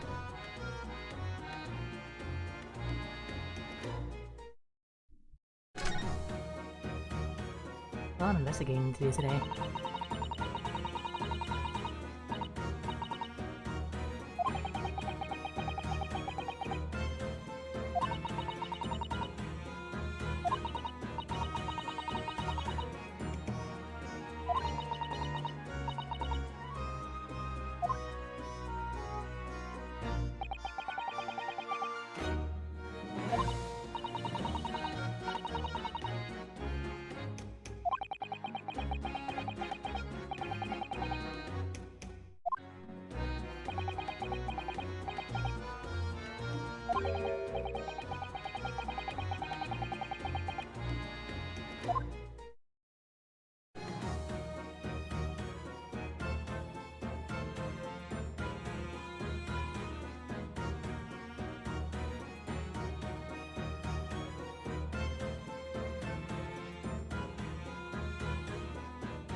Can we get up the Dr. Gregson now?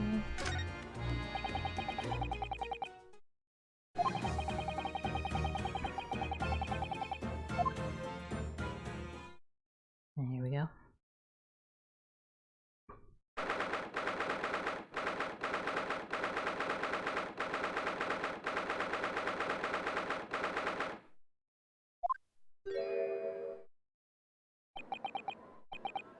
So that's it, is it?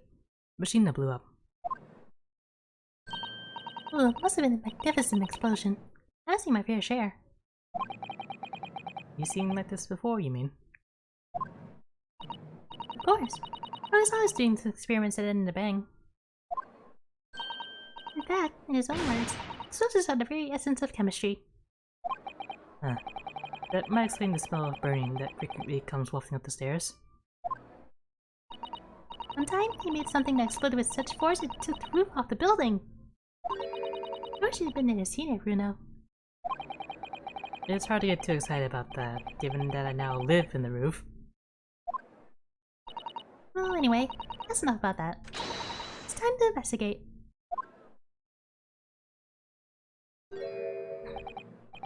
Oh look, Inspector Gregson is over there. He seems to be deep in thought about something, while setting up the machine carefully. Really? He just looks confused to me. Well, we'll find out one way or the other. Well, let me look at all this stuff first. Yeah, it's a microphone.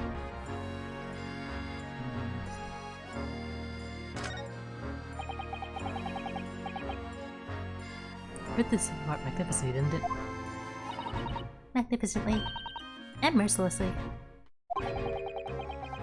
So someone stands in the middle of the machine to be disassembled and then beamed through the air? Yes, beamed. Not blasted. That's the point.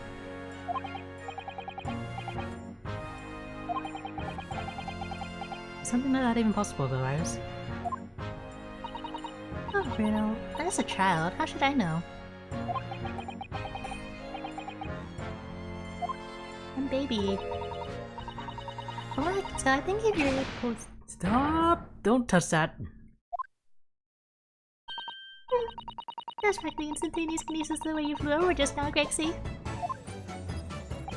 Please. Your ladyship. I didn't mean to startle you, but I can't let you touch anything up here. So sorry. I gotta sell my this special blend to make up for it.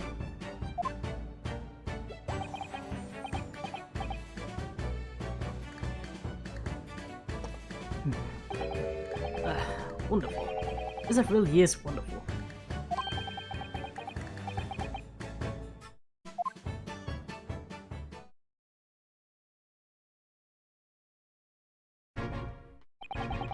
We're representing Professor Harebrayne in court tomorrow, Inspector. So we should be allowed to examine the scene. Ah, listen, Sunshine. Even I'm not allowed to touch anything up here. It's a blasted special dispensation for scientific equipment act to blame. It's driving me potty. Oh yes, that special dispensation. More red tape's all we need. I don't know what the government thinks is playing at sometimes. But we're allowed to just look, aren't we? Eh? Really, that's alright. Isn't it, Grexy?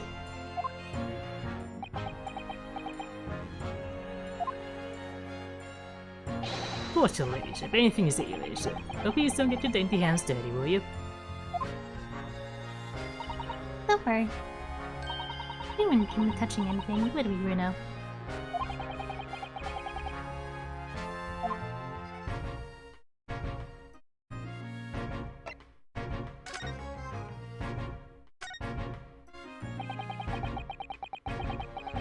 Using high voltage electricity to somehow disassemble a man's body, and then beam him across to the crystal tower. It's an extraordinary thing to attempt, especially in public. True. It was by far the most unusual of the experiments planned for the exhibition line. To be honest, I'm a bit surprised it was allowed.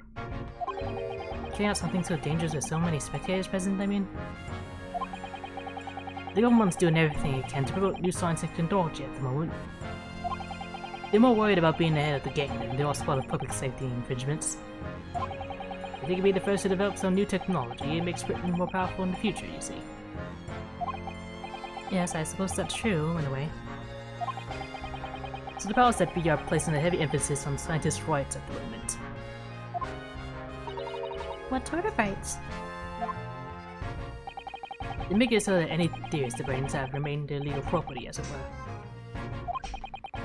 Right through developing it to a practical idea and even going into production. This is the infuriating reason us coppers aren't allowed to touch this crime scene. This new highfalutin special dispensation for scientific equipment act forbids it. Ah, I see now. The only people with permission to investigate here are from some brand new department at the Yard. The Forensic Investigation Team is called. You're regulated to keep in guard.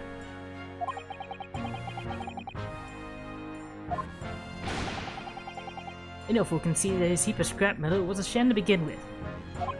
But just because it says scientific equipment on the paperwork, you can't do a flaming thing with it. Poor Grexy. He's way ahead up, isn't he?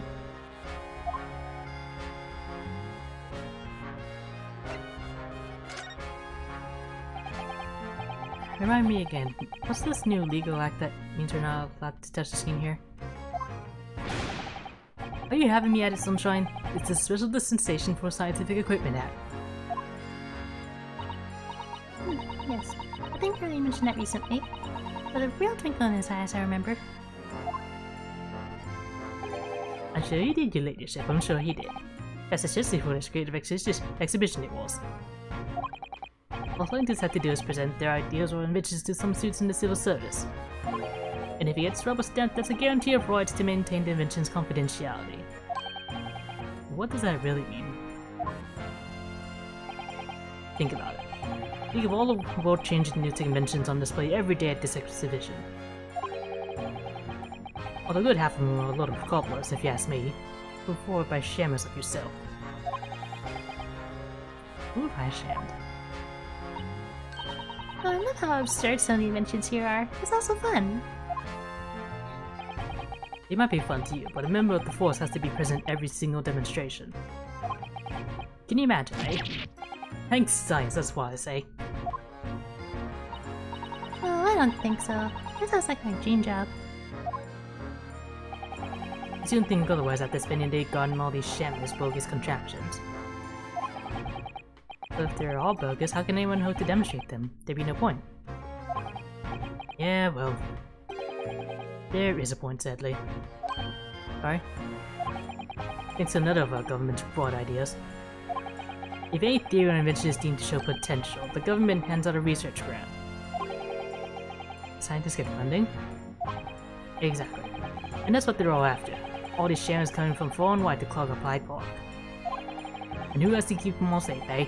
Who has to smile politely and welcome them? Us corporals, that's who. So you can see why I say it now, can't you? Hang science! Hang it! Oh. Maybe I can see your point.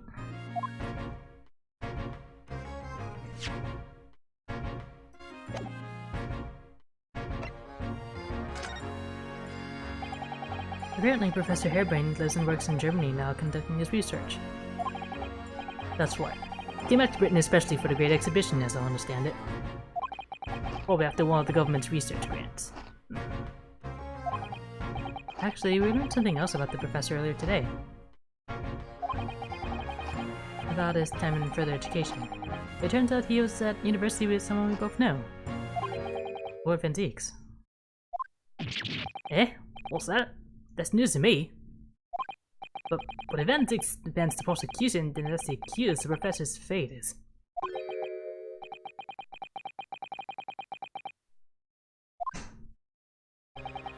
Blimey.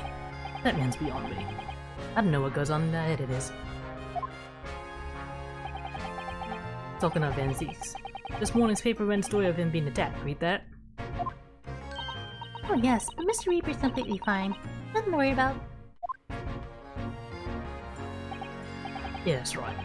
Got to hear it. Still, the Reaper, huh? How long's that business gonna keep up, I wonder?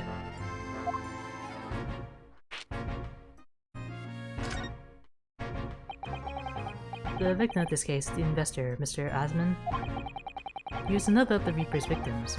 Or so I heard.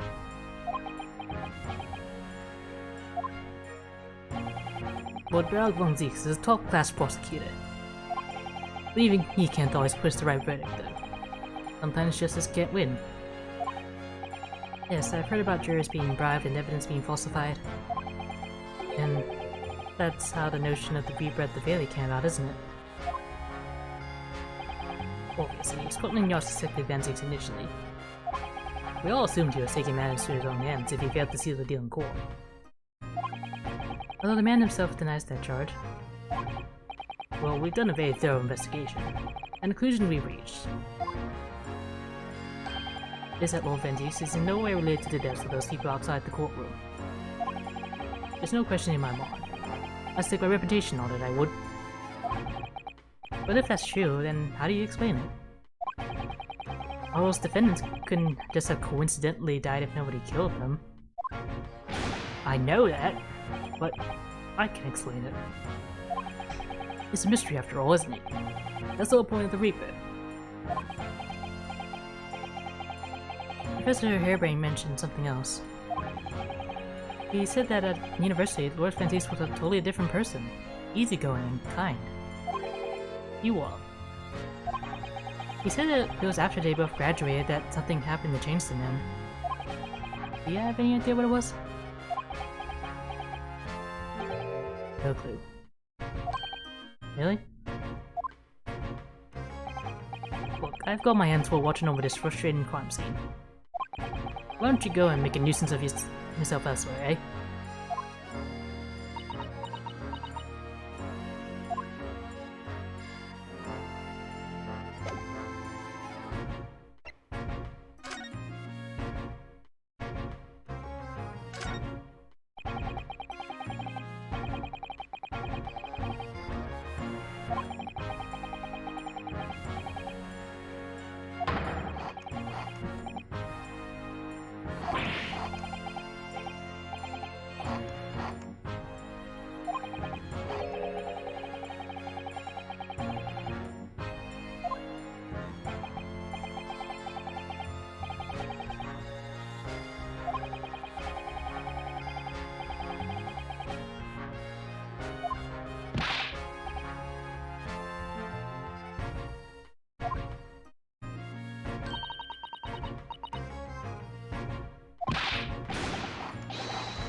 Mm-mm.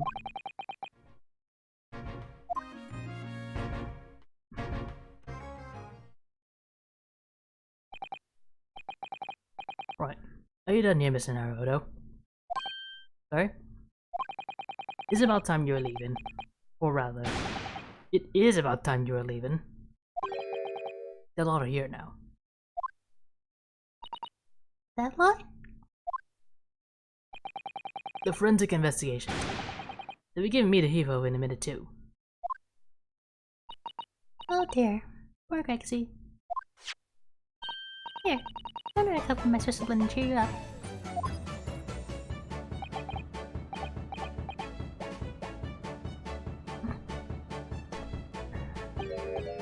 This spot. Yep, it's it every time.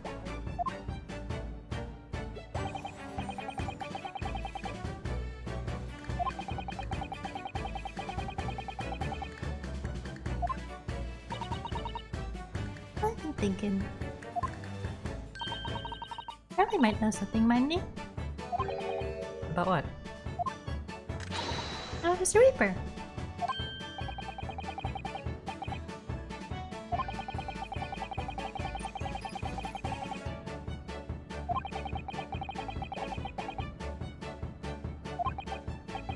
Maybe, but I have no idea where to find Mr. Solms at the moment. He's in the middle of some big case, isn't he? Here, this is what you need. What's this? Madame to Spells? Is this supposed to mean something to me? You don't know it? It's the most popular attraction in London at the moment. It's very close to Baker Street, actually. We can go now if you like. No, we don't have time for visiting attractions today, Iris. We have a big trial tomorrow. But that's where Hurley is. What? At this popular London attraction? Yes, How is it that you know where he is? Hurley told me. But he told me to keep it a secret from you, Runa. Madame to Spells?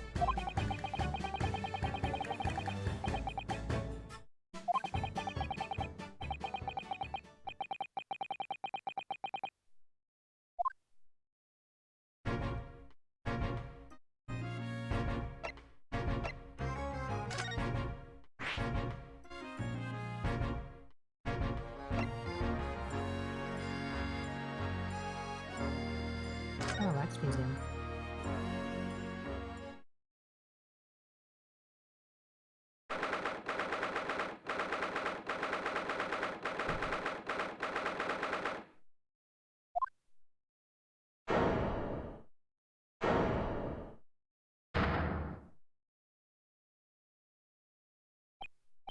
What is this place? Look at all these terrifying scenes. Why are all the people so still?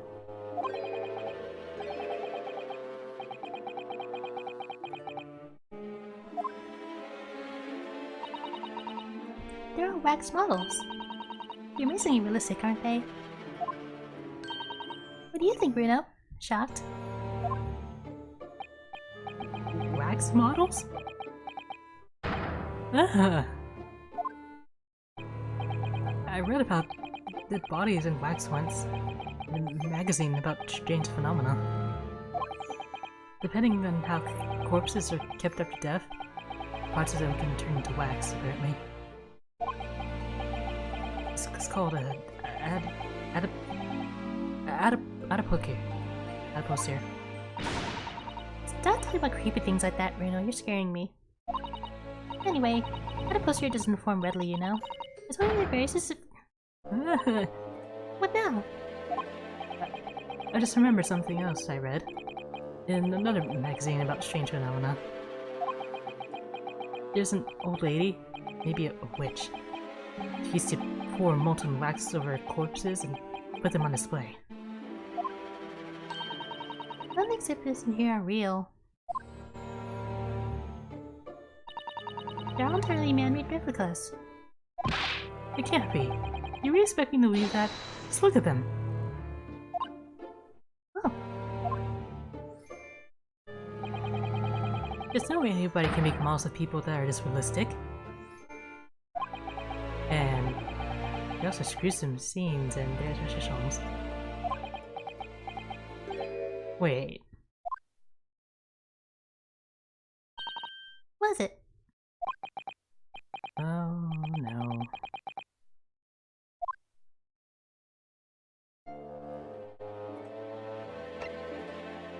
What do I look at first?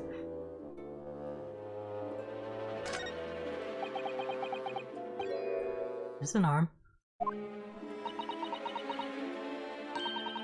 It looks like an arm, doesn't it? Maybe one of the waxworks models has fallen over. You don't think it'd be the work of one of the mass murderers in here, do you? Wait now, stop scaring me!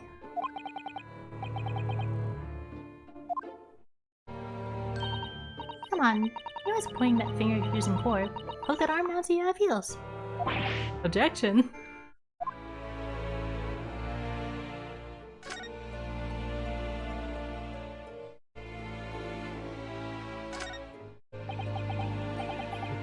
It's... Look at it, Mr. Sherlock Sholmes!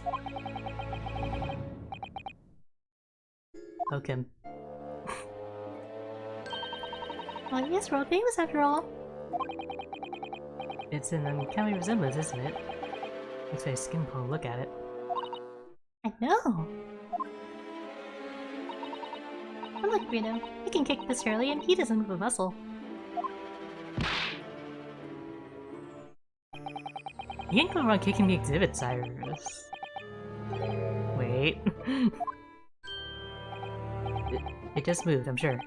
And not just a little bit either. Really? Did it? And look closely. There are beads of sweat on the face of this waxwork model.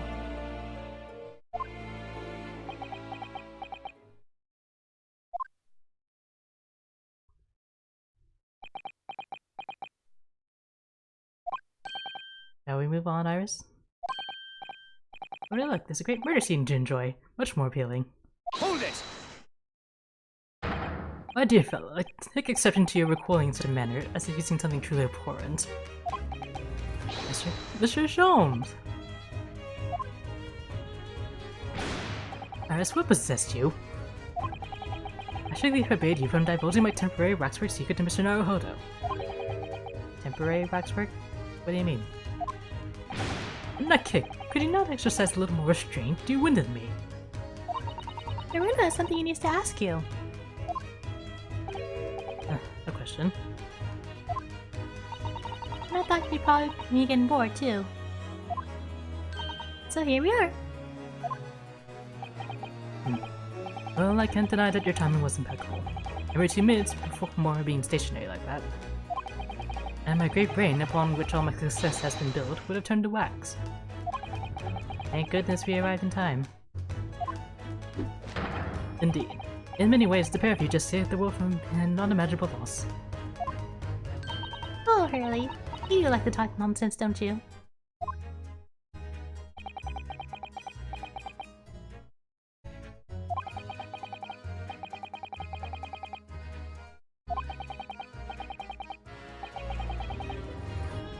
No, Janet.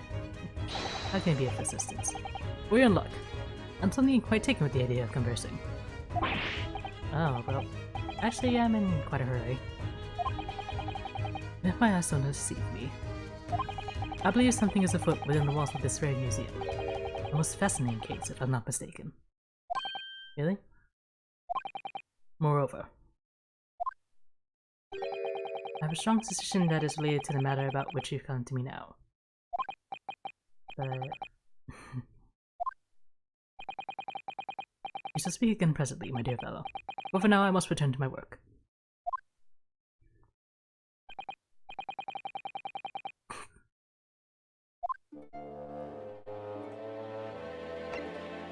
Sholmes.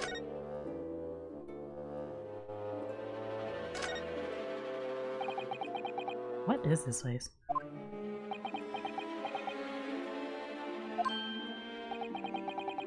Madame Tispos came to London from France 3 years ago, I understand.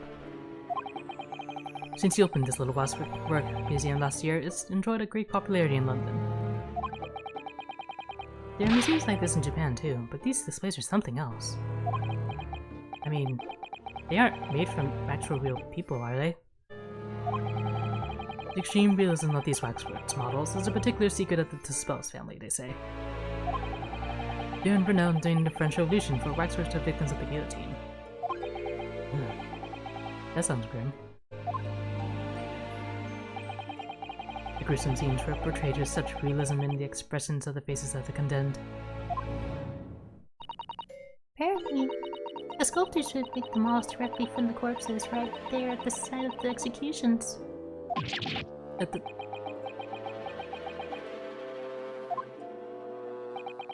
That's just one of several legends about the Tispos family. Whether there's any truth in it, I couldn't say. But anyway. This museum houses models of famous heroes from all over the globe. Nevertheless, the most popular area of the museum by quite some margin is this House of Horrors. House of Horrors? Of course, visitor numbers are dwindling now as a result of the Great Exhibition. But people usually flock here to see exhibits of some of London's most vile criminals at their gruesome work. Naturally, most of the miscreants portrayed here were sent to the gallows. So they're even stiffer now than the models of them. Have you heard of poor taste? My dear fellow, the public live for poor taste. You're going to be shocked. So, the hideous exhibits in here are... There are portrayals of real events that actually took place.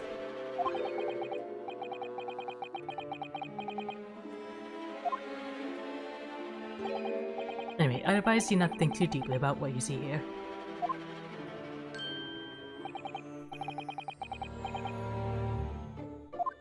It's more like an animatronic.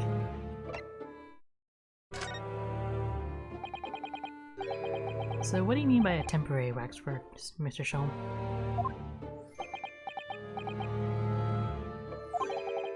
Exactly what you see. I'm part of the exhibits here, catching these criminals in the act. Catching them? Every half an hour, I home in on a different killer in front of the displays and adopt a new pose and snare him. When members of the public come for a closer look, I offer them my hand to shake. For a shilling, I'll happily allow them to take a photograph with us. Us? But why, Mr. Sholmes? My dear fellow, isn't it obvious? For the money.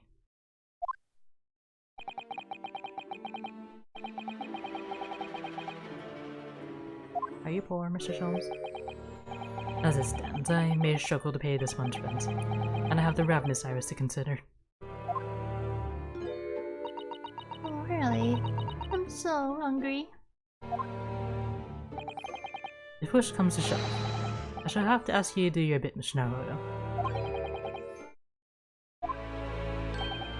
So with that in mind, how about a photograph? As a special treat, you may have your pick of the murderers and scoundrels in here. The choice is yours. Maybe some other time. Remember, Mr. Naruto, ignore me at your peril.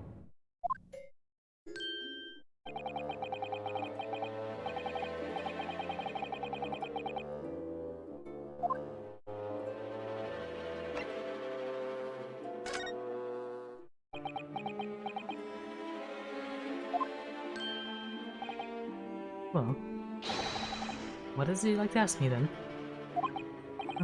Actually, it's about Lord Venzeeks. Our friend Mr. Reaper. How did you find him? Well, I trust.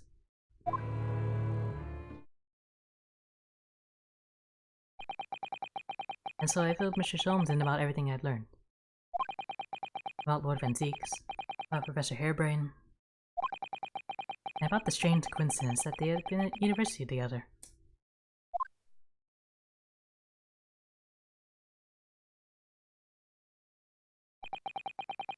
So I'm wondering what it was that happened to make Lord Venzeek such a different person. I was sure that you'd know, Hurley.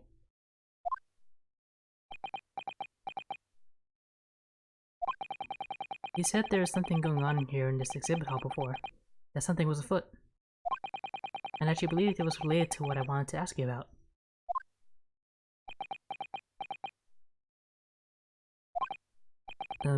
Mr. Sholmes? Well, it seems he reached the end of what... Who's there? Oh, hello.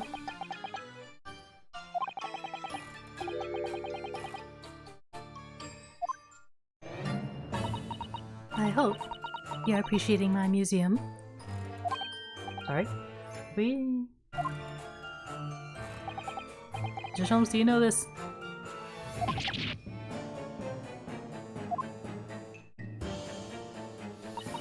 My apologies. I am Esmeralda Tispels. This is my museum of waxwork.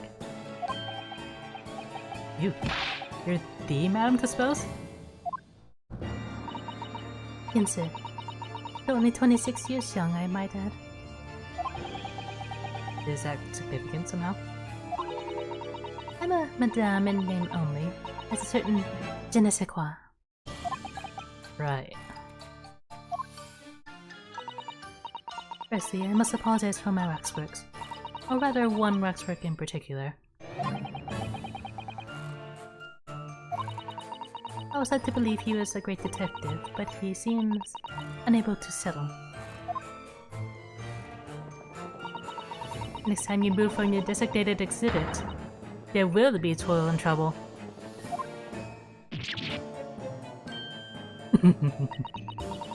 She sounds deadly serious.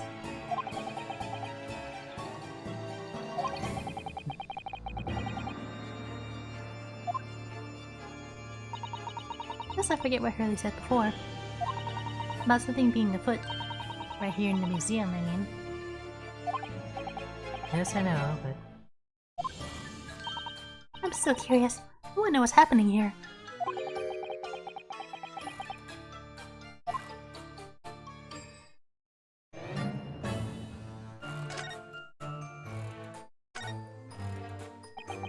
Did you make all these waxworks, Madame Tispels? I did. I'm the third generation of waxworks artisans, you know. Gosh! It was my grandmother who began the tradition in my family. Her fortunes were checkered, living through the turbulent times of the French Revolution as she did. Though that is when she acquired the savoir-faire that leads to the astonishing likeness. All these waxworks really do look as though they're alive. In fact, they look more alive than Hurley.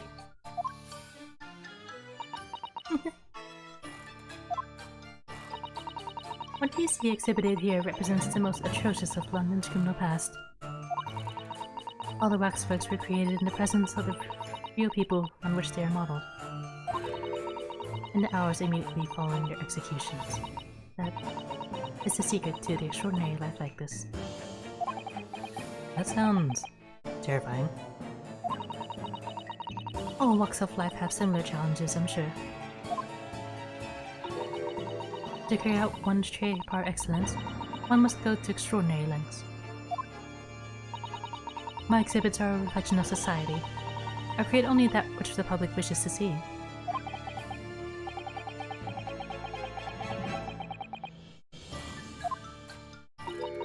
Do not fear. Sorry. This room is the only one in the museum with such a macabre theme. Macabre. I do hope you explore. There are models of famous singers, actors, politicians. Something for every taste, I hope.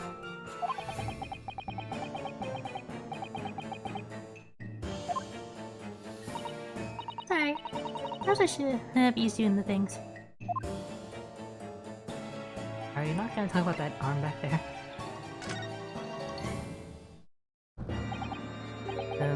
What's the situation with that? My temporary waxwork model. He approached me some days ago, you see, with a business proposal. Oh, what sort of proposal? My dear madam, what these sparse exhibits need is the edition of a world-famous great detective. Or words to that effect. Naturally, I am well aware that Mr. Sholmes is widely known in London as a talented detective. It's great detective, actually. He's very specific about it. Yes, the creme de la creme. So I was keen to come to some arrangement with him, of course. But sadly, we were unable to agree terms. Let me guess. Someone wanted to charge an exorbitant price for our services. For a mere £500. I will dive into your cauldron of wax at this very moment. Or words to that effect.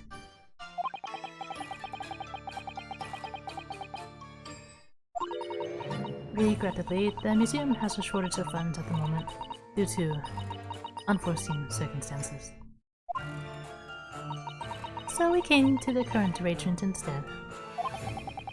Surely he doesn't really need to do what he's doing though, does he? I would think not, but he was very insistent. I have a 50-shilling problem. That must be resolved by the morning. Or words to that effect. Mr. Pawnbroker, that's what it is. You must have something to redeem.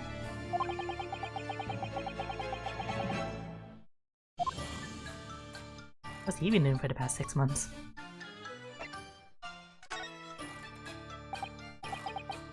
I wonder, could I ask you something?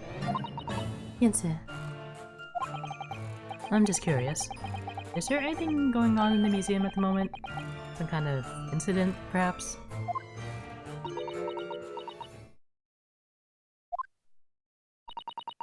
I would suggested such a thing to you. Oh, well, it was your temporary waxwork over there who mentioned me a little. Oh.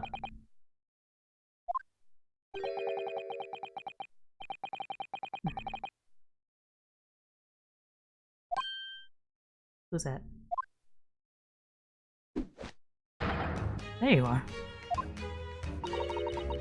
You may exhibit again when you should be working. Do you wish to be melted down?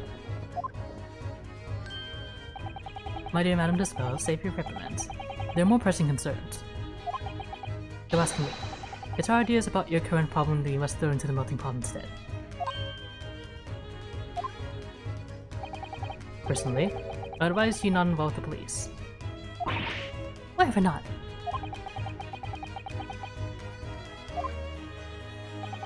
Because you have at your disposal a great detective, whose services you may employ for a mere 50 shillings. But please be aware that I insist upon payment in advance.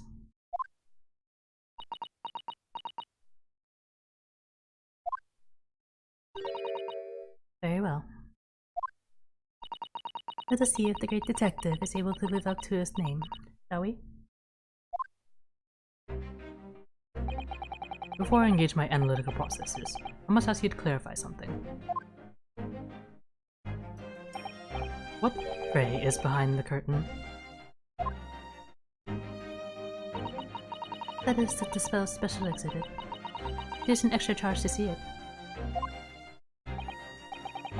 The special exhibit in the House of Horrors. Must depict a serious special killer then, I presume. Would you be so kind as to draw back the curtain, I wonder? Absolutely no. There's nothing amiss behind there. Nothing amiss, madam. What about the arm protruding ominously from under the curtain?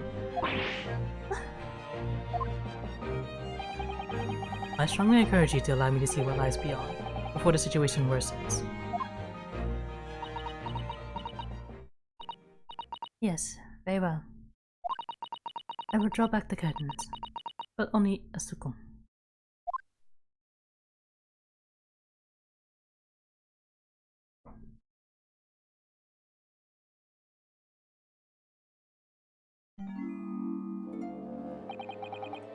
I must confess, I peeked behind the curtain earlier. The Dispel special exhibit is a very bleak graveyard scene indeed. And yet, somewhat surprisingly, the waxwork killer one would expect is nowhere to be seen. What does strike one, however, is the portly gentleman lying peacefully on his back on the floor.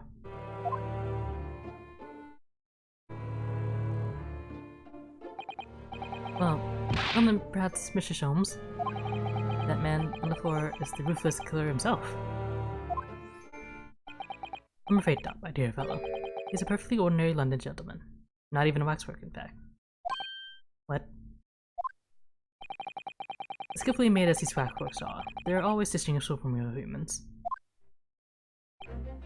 So, allow me to present my two conclusions. The first is that a sizable business transaction has been taking place in this special exhibit. Why would you say that? And the second is that the aforementioned transaction is linked to a serious crime.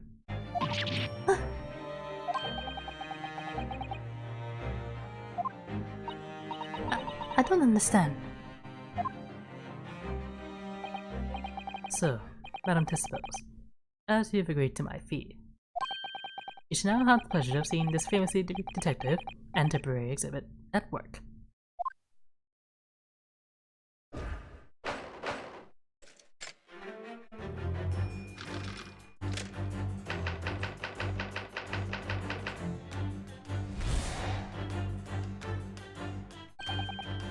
To begin with, we must ask ourselves what exactly is afoot here in this museum. The answer is revealed by the bundle of banknotes protruding so healthily from your bag. In my estimation, some 200 pounds. It is all my own money. So what does this large sum of money reveal? As much as the involuntary glance you cast, it would seem as Madame Tispels. Yes, the answer lies where your eyes now fall. The significance of the 200 pounds is revealed by that public notice. Waxwork for sale? Your business has hit hard times, it would seem. In short, you sold the infamous killer the centerpiece of your special exhibit for the sum of 200 pounds. No. Now, let us explore the next curiosity with which we are presented. Who is the portly gentleman stretched out so peacefully on the floor? It appears the man has suffered a severe shock, the cause of which is clearly known to you.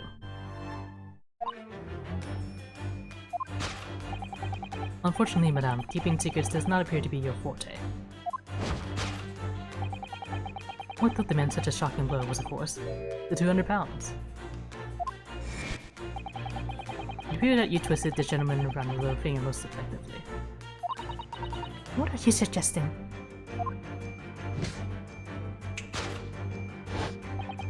You rashly agreed to purchase the waxwork for the sum of 200 pounds. Only when he came to hand the money over did it occur to him what an extortionate amount he was paying. But the money was no longer in his hands. And the result, the scene we see before us. He collapsed in shock. Yes, the killer in this special exhibit fetched a killer price. We can only pray that the gentleman's dreams are not plagued with regret.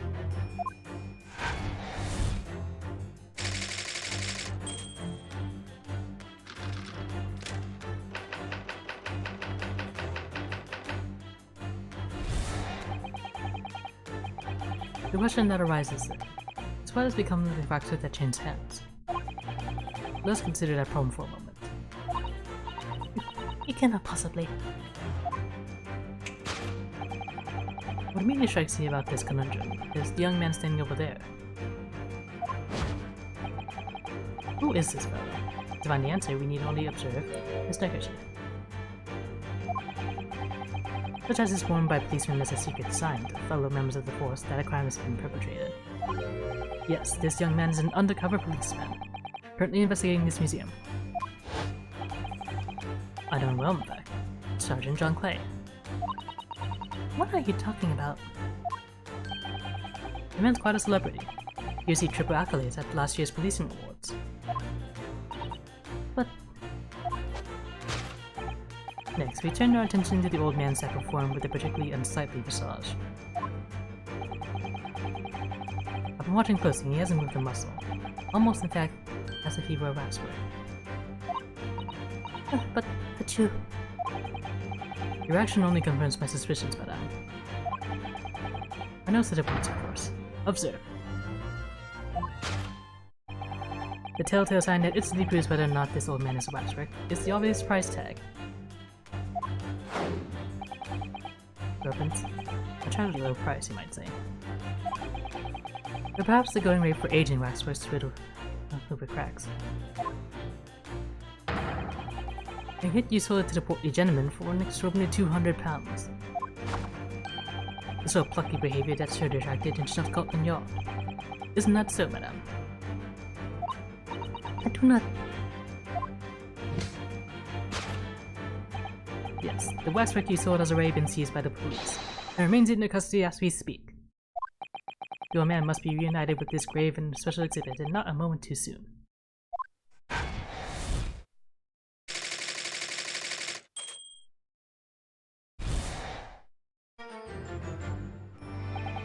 Let's conclude Sherlock Holmes' great deduction of this horrifying puzzle.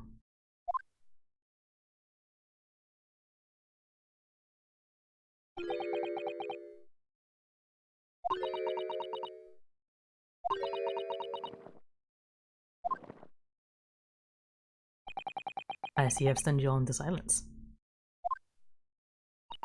You have, really. You have. And you've obviously upset this young lady in the process. Her cauldron looks awfully hot. And if I could just bring up one point, Mr. Sholmes? The notorious narrowhead 1 point. I'm all ears, dear fellow. According to your deduction, then, the special exhibit featured this old policeman? So that would mean he's the particularly ruthless murderer, wouldn't it?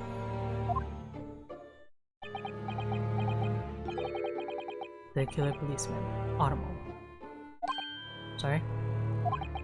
There's a mysterious series of murders that rattled the capital only last year. The police rushed to the scene every time, only to find the culprit had disappeared into the ether. And it turned out the culprit was a policeman himself! A senior officer by the name of Automobile.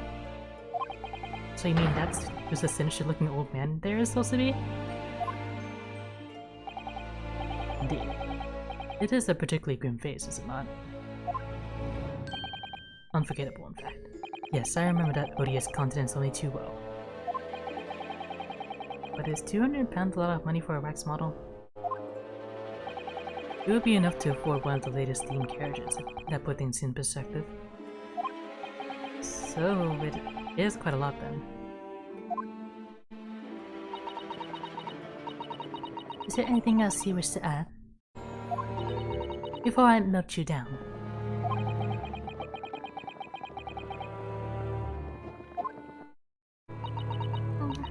This one, all that molten wax is starting to worry me. Mr. Jones did more or less just accuse her to her face, so I think I might have to call on your assistance here, Iris, if that's alright. To make some minor corrections to the great detective's great deductions. Of course it's alright. We'll soon set things straight. Well, let's get started then, shall we? Before Madame dispels venturing her. Just what I was waiting to hear, my dear fellow. So, Madame dispels, in accordance with our agreement. You shall now have the pleasure of seeing this famously great detective and temporary exhibit at work. Play it back.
So is it about the man?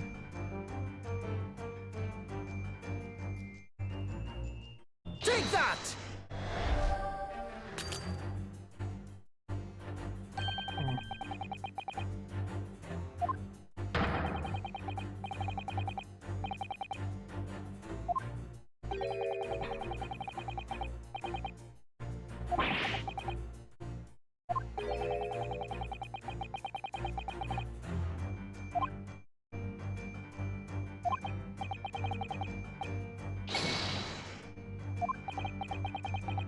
It's not like we're talking about cryptocurrency.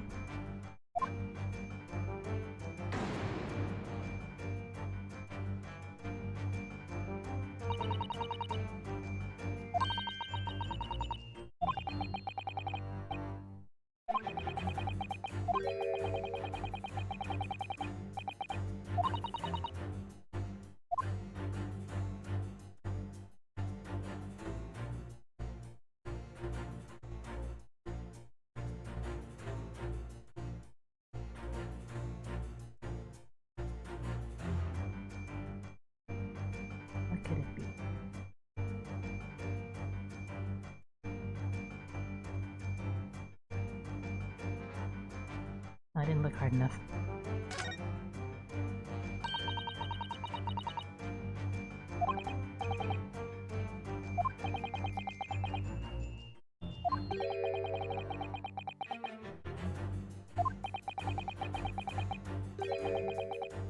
Oh, it's a ransom.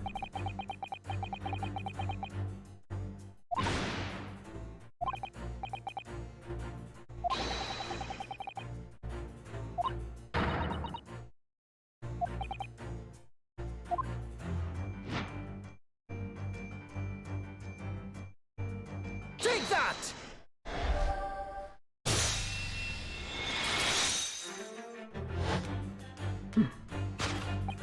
The significance of the 200 pounds is revealed by that ransom note. Quite so. I must congratulate these criminals on their inventiveness, a ducking of waxwork. 200 pounds is no small ransom fee, yet you really intend to pay it. The model in question has special importance, so I put together all the money I have.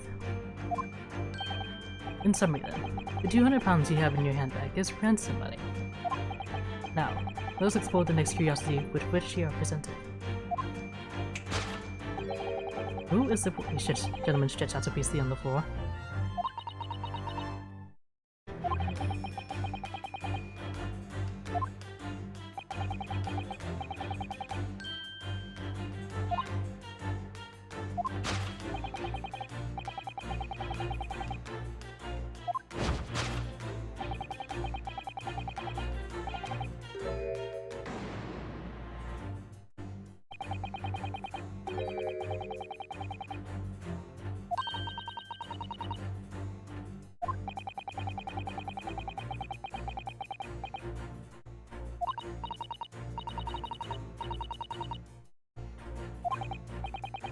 Is he though?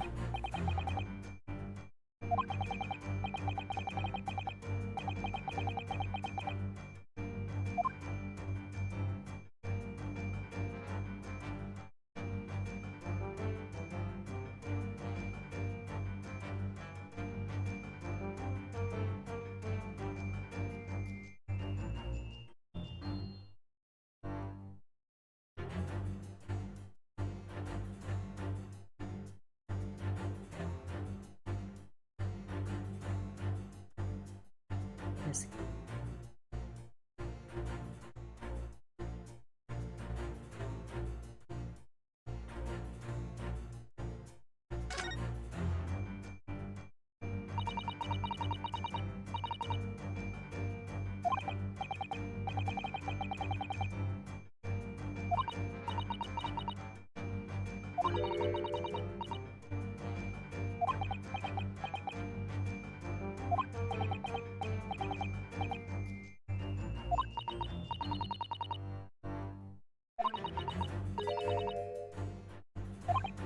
Madame, you're gonna need to give us a hand here.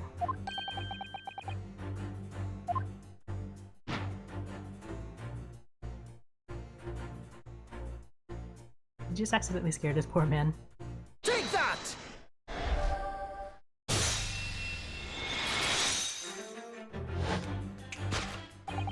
Why don't they man such a shocking blow as with Boas? The waxwork can. Indeed, with a solid waxwork then, one can deliver a very substantial blow. Look at you. The hand protruding from the bottom of your cape. It ought to be your right hand, but closer inspecting, it feels that it is in fact a left hand. And somewhat masculine as well. In other words, it does not belong to you, madam. It is the hand of a waxwork model.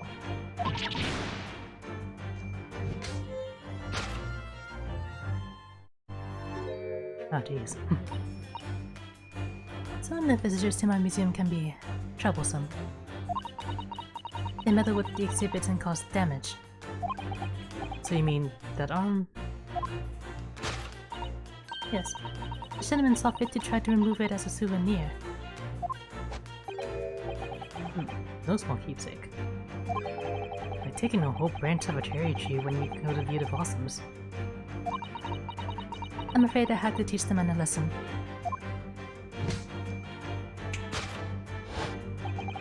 He confronted the man and tried to take the arm back. And the result? The scene we see before us. He was knocked unconscious.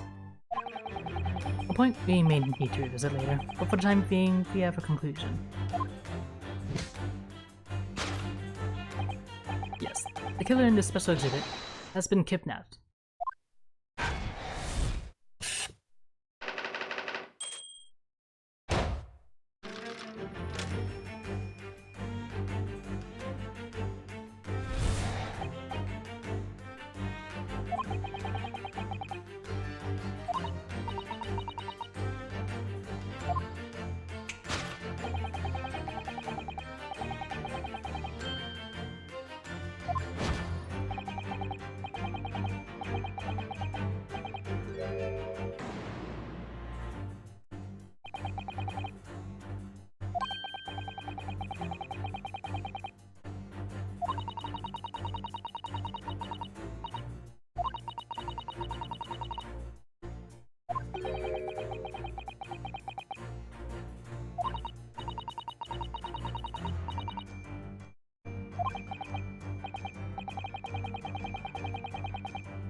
Oh, this guy's arms got ripped off. It's just a flesh wound.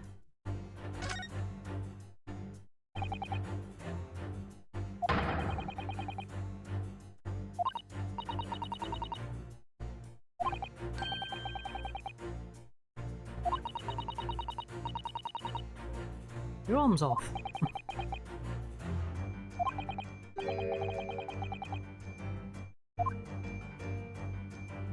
Take that! This one was something with all this perspective. Who was this fellow? To find the answer, you only observe his shoulder stub. No such boneless human walks this earth, of that I can assure you. In other words, the man standing here, the young Sergeant John Clay, is in fact defying all odds a waxwork model. I seem to remember it was you who concluded he was a real person in the first place, Mr. Sholmes. He has become quite a celebrity in London, being the winner of no less than 3 policing awards last year. I simply had to make a model of the man. Naturally. What other explanation could there be? Then it was this detective's arms that was pulled off by the man on the floor in the special exhibit, wasn't it?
Oh my god, his foot shaking.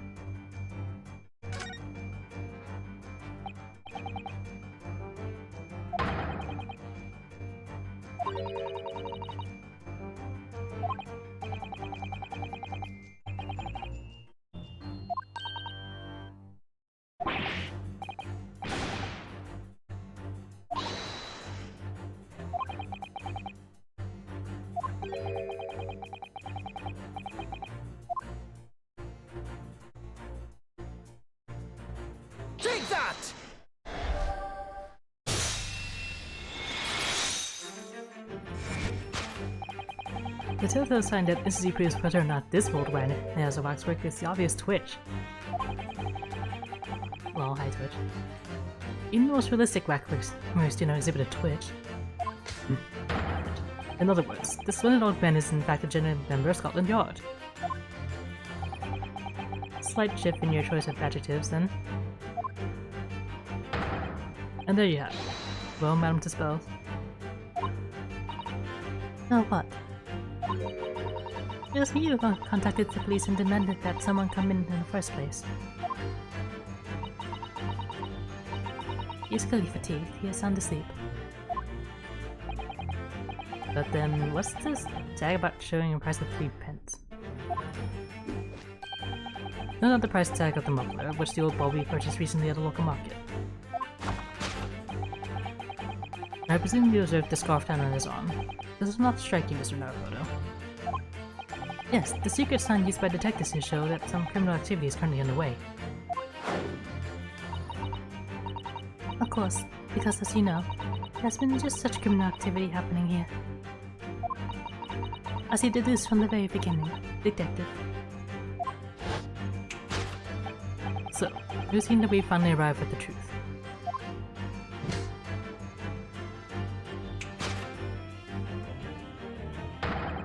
The waxwork of the especially ruthless killer from the special exhibit has been kidnapped. And Scotland Yard are already investigating. But the model's whereabouts remain a mystery. Let's conclude Herlock Sholmes' great deduction of this horrifying puzzle. Are you gonna wake these guys up now?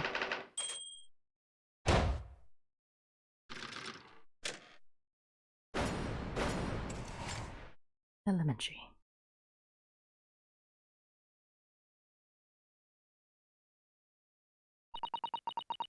All sorts of people visit my museum here. Men and women, young and old. Sometimes they drop in just for a short time on their way back from the pub. I welcome them all. But if anyone tries to damage my exhibits, I do not take it lightly. Anyway.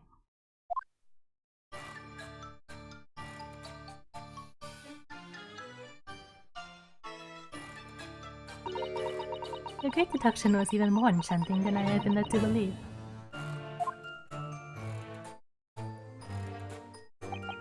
It was a pleasure, my dear madam. I'm gratified that you enjoyed the spectacle. And as for your rough customer, I have no doubt he'll regain consciousness shortly in return. What concerns me more is the waxwork from this special display, if it was indeed generally abducted.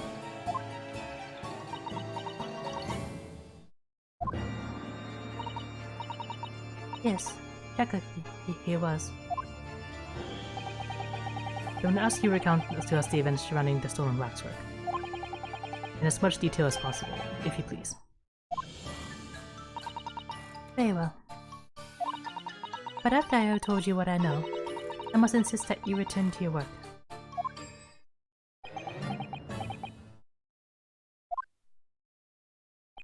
The talents of a great detective could be put to better use, I feel, but as you wish.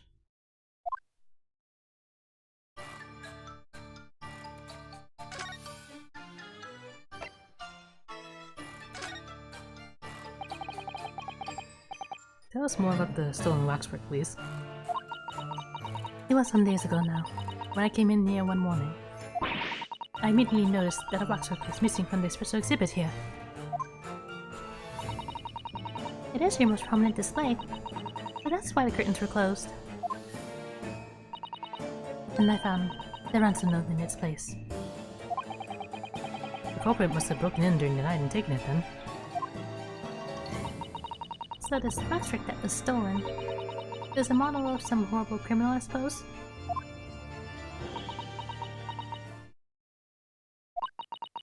A very particularly horrible criminal, in fact. The killer who left a more profound scar on society than any other, I would say. The Professor.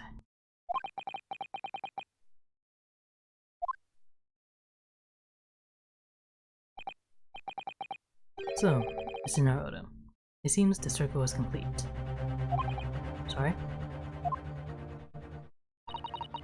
The professor case happened around the time I was born, didn't it? Indeed it did, Iris. 10 years ago. A series of murders that rocked the capital. 10 years ago? Yes. Exactly the time that Baroque van Zieks graduated from university, in fact. What? So the big event that changes the Reaper's life?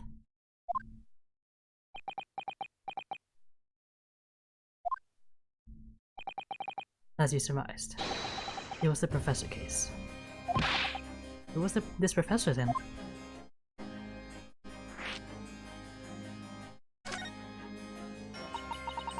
It was a series of gruesome murders that had all of London gripped in terror a decade ago.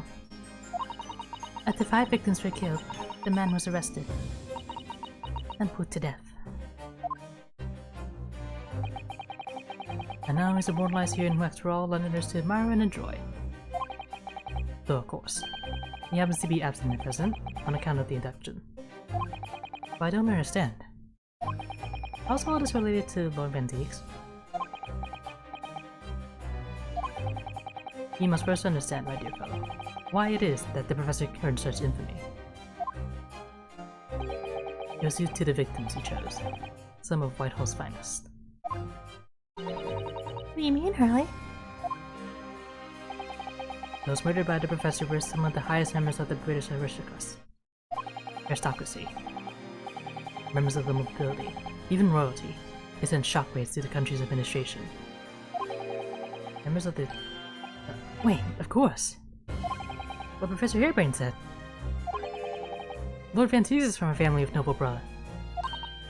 Oh gosh! It was the thick victim that led to the professor's arrest.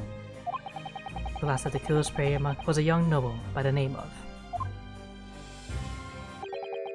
Clint Van Zieks. No. I don't believe it. Van Zieks?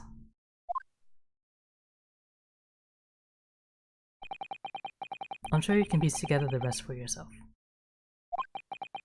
In the wake of his older brother's murder, the young Baroque pursued a career as a prosecutor, and eventually became the Reaper we know today.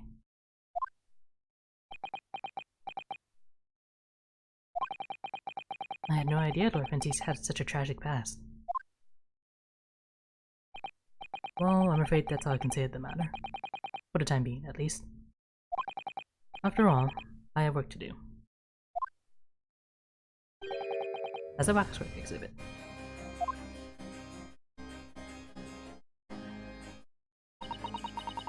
I'm afraid I shall have to excuse myself as well. Oh, yes, of course. It's been a pleasure. Thank you.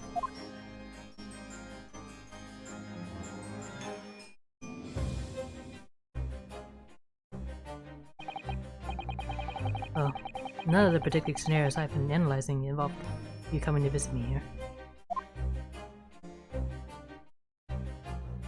Oh. It's been too long, it really has. I'm delighted to see you, Baroque. It's been 10 years. And here we are, meeting in a prison of all places. I can't forgive myself for what happened to Mr. Asmund. I just can't. I still can't believe it could happen.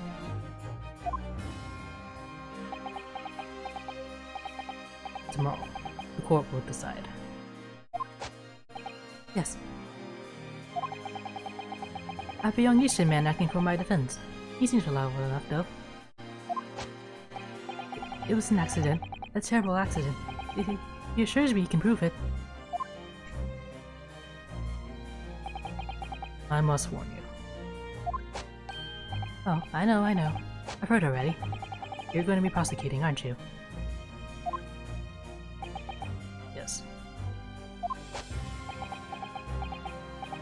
Since I returned to England, I've heard lots of stories. Brock, are you really? What? Never mind. I know that you have my best interests at heart. My friend is on trial. I wouldn't entrust it to anybody else. Of course. I fully understand. Thank you, Barak. Until tomorrow, then. I'll see you in court.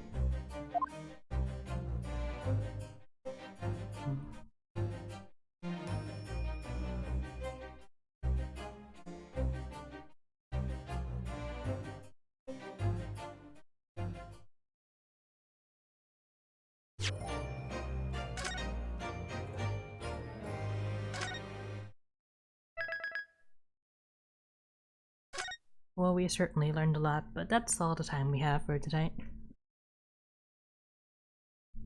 So we're gonna head to this trial next time. I'll catch you then.